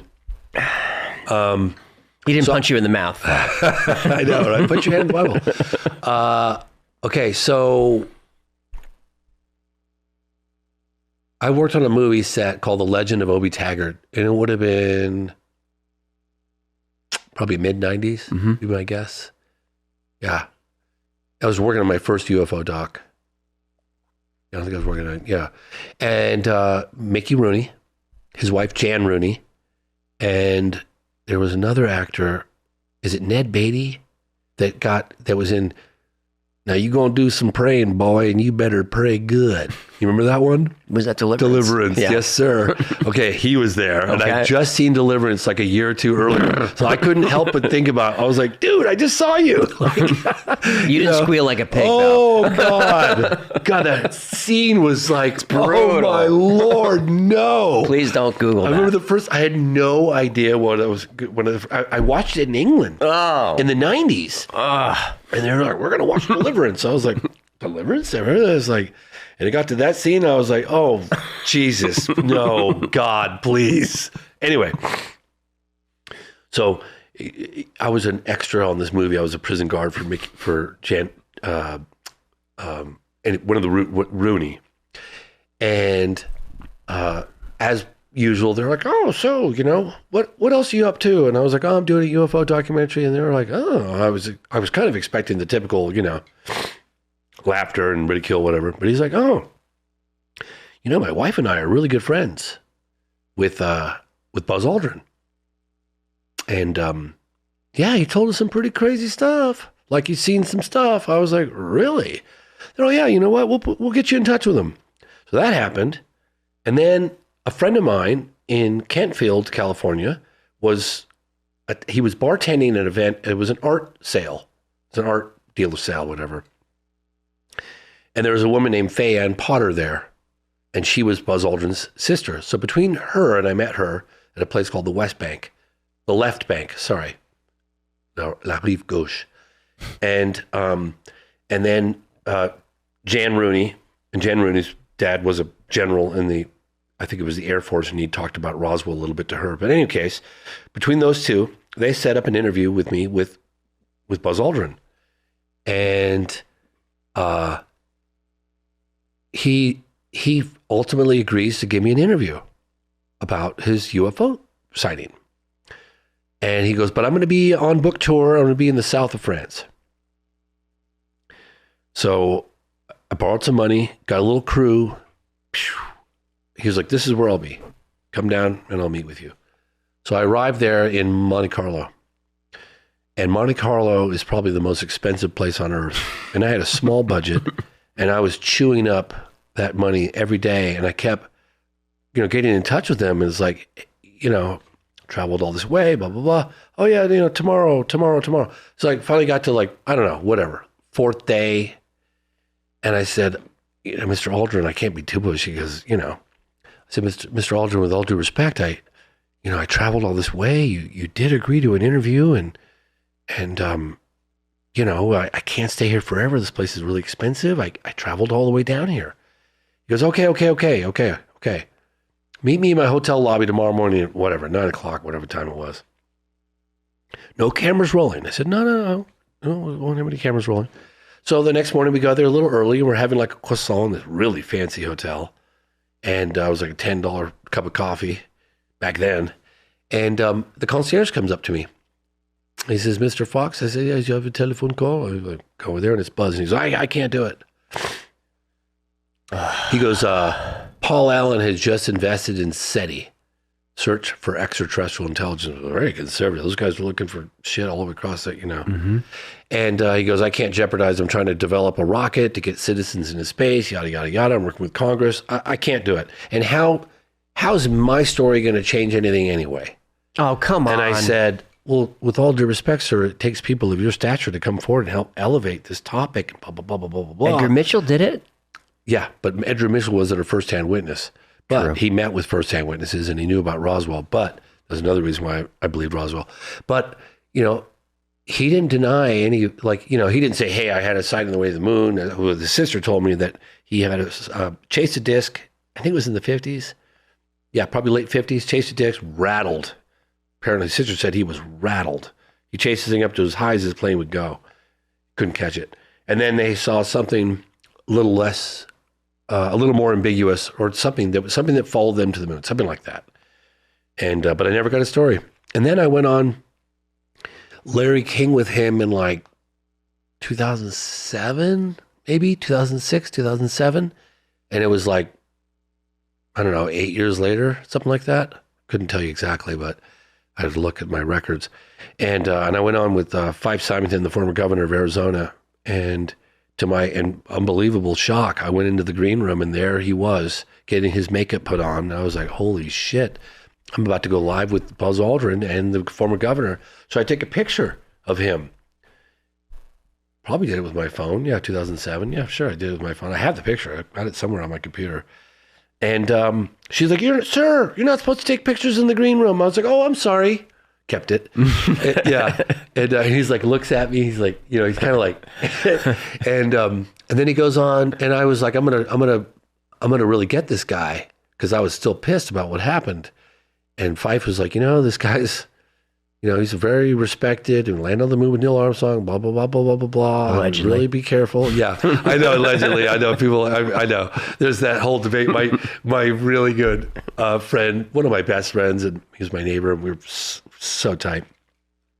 And he's like, we didn't go to the moon. And we would always have these debates, and we loved each other, and we didn't care. It was like, cool, But he just sat there and lied. He just sat there and lied. Just sat there and lied. And I just sat there and just watched him lie. You couldn't say... It poked a little bit. There's a guy, Darcy Weir, who did a film that covered it. He found amazingly enough, he found the clips of me on the show. And yeah, I know Darcy. Interviewed me about it, blah, blah, blah, blah, blah, blah, blah. But yeah, that's my story. Oh, what a shame. I know. Can you imagine? That was in the 90s. Yeah. Any other astronauts? Edgar Mitchell... Any first-hand witnesses? Yeah, there was that Mercury astronaut guy that took a picture of a UFO that was pretty incredible. Shit, I'm trying to remember his name. Sorry, I'm exhausted. I've just barely been getting sleep lately. I mean, I had the National Press Club event and I flew to Brazil and I was sick in Brazil and I was all that stuff. And I flew back here and boom, boom, boom. So I'm sorry if I seem a little tired. No, you're good. But Yeah, there is a guy, it was in the 60s. It was part of the Mercury program, and he took a pretty damn good picture of a UFO. And I think it might have been some filmed footage, too. Dosh Garnett. That's okay. We'll find him. Yeah, you'll have to find it. It was Mercury mission, and I know his name, but I'm at a loss right now. Anyway. Well, yeah. then the last thing, we'll let you go. Yes, sir. Are there any UFO photos, stories, or anything that's out there that people tend to believe that you don't? That you say, yes. That's not it. Yes. Billy, he's in Switzerland, and I'm always told Billy Myers. Yes. And some people can criticize me. It's fair to have look, we can have opinions and we can agree to disagree. That's all I'm asking. I'm not trying to be disrespectful to anybody. Everyone can make up their own mind. My personal opinion, based on what I've seen, I haven't met the guy, so I have to add that to the story. But my personal opinion is that that he has definitely presented some fake photographs. Now, some people say, well, yeah, because some of the earlier stuff was legit, but then it dried up, and so he wanted to keep getting attention, so he faked some stuff. And I was like, well, if you faked one, you faked two. It's kind of tough for me to go, well, was he telling the truth? Yeah, I don't know. But I'm also told that there's a certain force field, because a lot of people go, why is it always blurry? It's a little fuzzy. There's a field around that kind of affects the environment. Sure. Gravity field or something. I'm not a physicist, I don't tell you. But in Age of Disclosure, Hal Puthoff talks about the nature of propulsion and how it bends, warps, folds the space around it, and when it causes it to be a little blurry. And I was told that a long time ago, that if there's a crystal clear, like defined edge around the craft, generally that's considered to be fake. Yep. Excuse me. Yeah. Because they're warping space-time. It's always a little fuzzy. Because you see a lot of discs where the surface is almost moving. Yeah. Those I tend to believe. You'll see that too. But no, but even like, 1950 McMinnville, Oregon, the Trents, you look at that photograph and boy, that's pretty damn good. But people that have some of the original prints and zoomed in on it, you can see it's blurred around the edge. It makes those pretty authentic. And you got two witnesses, broad daylight, multiple angles, points of reference. Very good photograph. Is there anything that we didn't cover today about Varginha or any of your other work you want to get out there? If you support my work, please go watch Moment of Contact, New Revelations of Alien Encounters. I worked so hard to get that out there in timely fashion. Included a very quick snapshot of some of the relevant aspects that's been happening in transparency, pushing for transparency in the U.S. government. The first 20 minutes is all new, and then some of the most compelling firsthand eyewitness testimony in the history of phenomenon, if you believe it. I believe Dr. Itala because I can't find a motive. He's not selling a doc. He's not selling a book. He's not asking for money for his story. He's still the lead neurosurgeon at the hospital, still to this day. And I'm sitting there going, I've met his wife, I've met his kids, I met his coworkers. Had a whole tour at the hospital, all the people he's been working with. So he'd have to be lying to everybody. There's no way. He was so affected by it. See why he would do that. And he goes, I'll take a public lie detector test tomorrow with my hand on a Bible. Like, what does this guy have to win by? Why would he do that in his twilight years? I just, look him in the eyes, man. The tears holding on to me. He's like, I'm telling the truth, man. I'm coming forward because younger generations need to know this is real. Moment of Contact. Definitely want to watch that. I bought it on Apple TV. I'm assuming it's everywhere. It's on Amazon, okay. Apple, Google, Fandango. Yeah. Perfect. I think I gave your crew a link that hopefully will be in the video. We'll put all of it online. It's a genius link, and you just click on it, and it'll take you to various platforms. I appreciate you having me on. I really do. Sure. We got your Proton email. Anywhere else that we can find you? Oh, yeah. Good idea. Thank you. Find me on X, formerly known as Twitter. It's at James C as in Charlie Fox, at James C Fox. And I post everything relevant that I do there. I do have an Instagram account, but I got a couple 20-year-olds running that one, so I don't check it as often as I should have. How do I do this? I'm in the same boat. James, thanks so much for coming in. This has been a joy. Thanks for having me on. I really appreciate it. All right. Bye, everybody. So that's James Fox's investigation into Varginha. Now here's what we can verify. The incident that happened in January 1996. multiple witnesses, civilian and military, reported seeing both a craft in distress and strange creatures in and around the town. A military police officer named Marco Cherez died about 3 weeks after allegedly capturing one of the beings.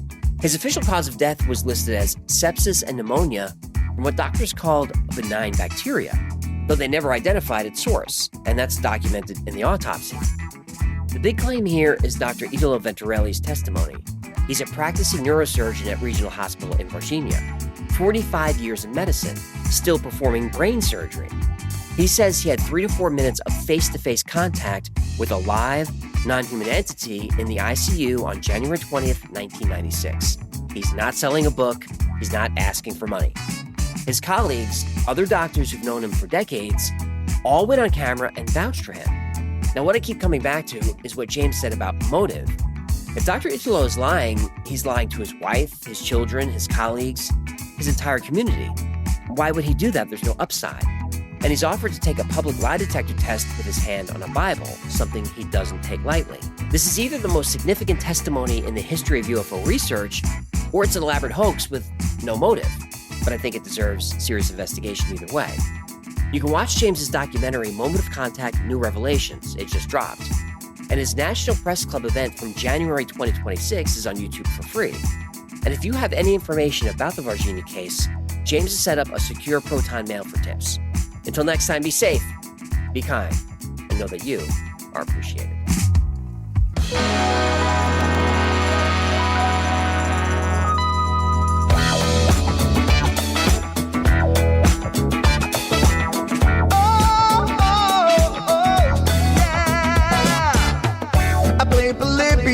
In Area 51, a secret code inside the Bible said I would. I love my UFOs and paranormal fun, as well as music, so I'm singing it like I should. But then another conspiracy theory becomes the truth, my friends, and it never ends. No, it never ends.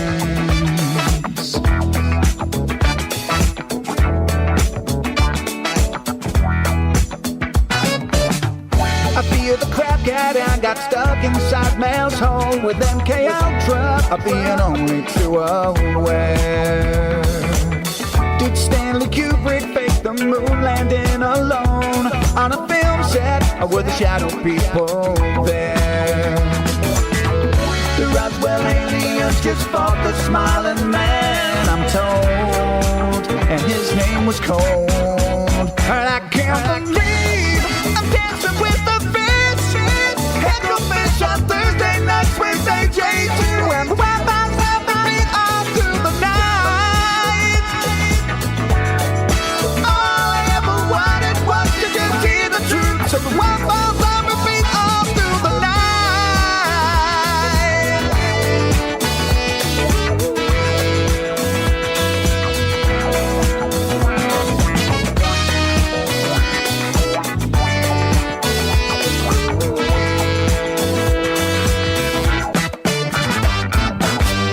The Mothman sightings and the solar storm still come to Agatha, the secret city underground. Mysterious number stations, planet Serpo 2, Project Stargate, and what the Dark Watchers found. In a simulation, don't you worry though. The Black Knight satellite, it told me so. I can't believe I'm dancing with the fish on Thursday nights with AJ2, and the Wi-Fi's on repeat all through the night. All I ever wanted was to just hear the truth, so the Wi-Fi's on repeat all through the night. Headfish on Thursday nights with AJ2, and the Wi-Fi's on repeat all through the night.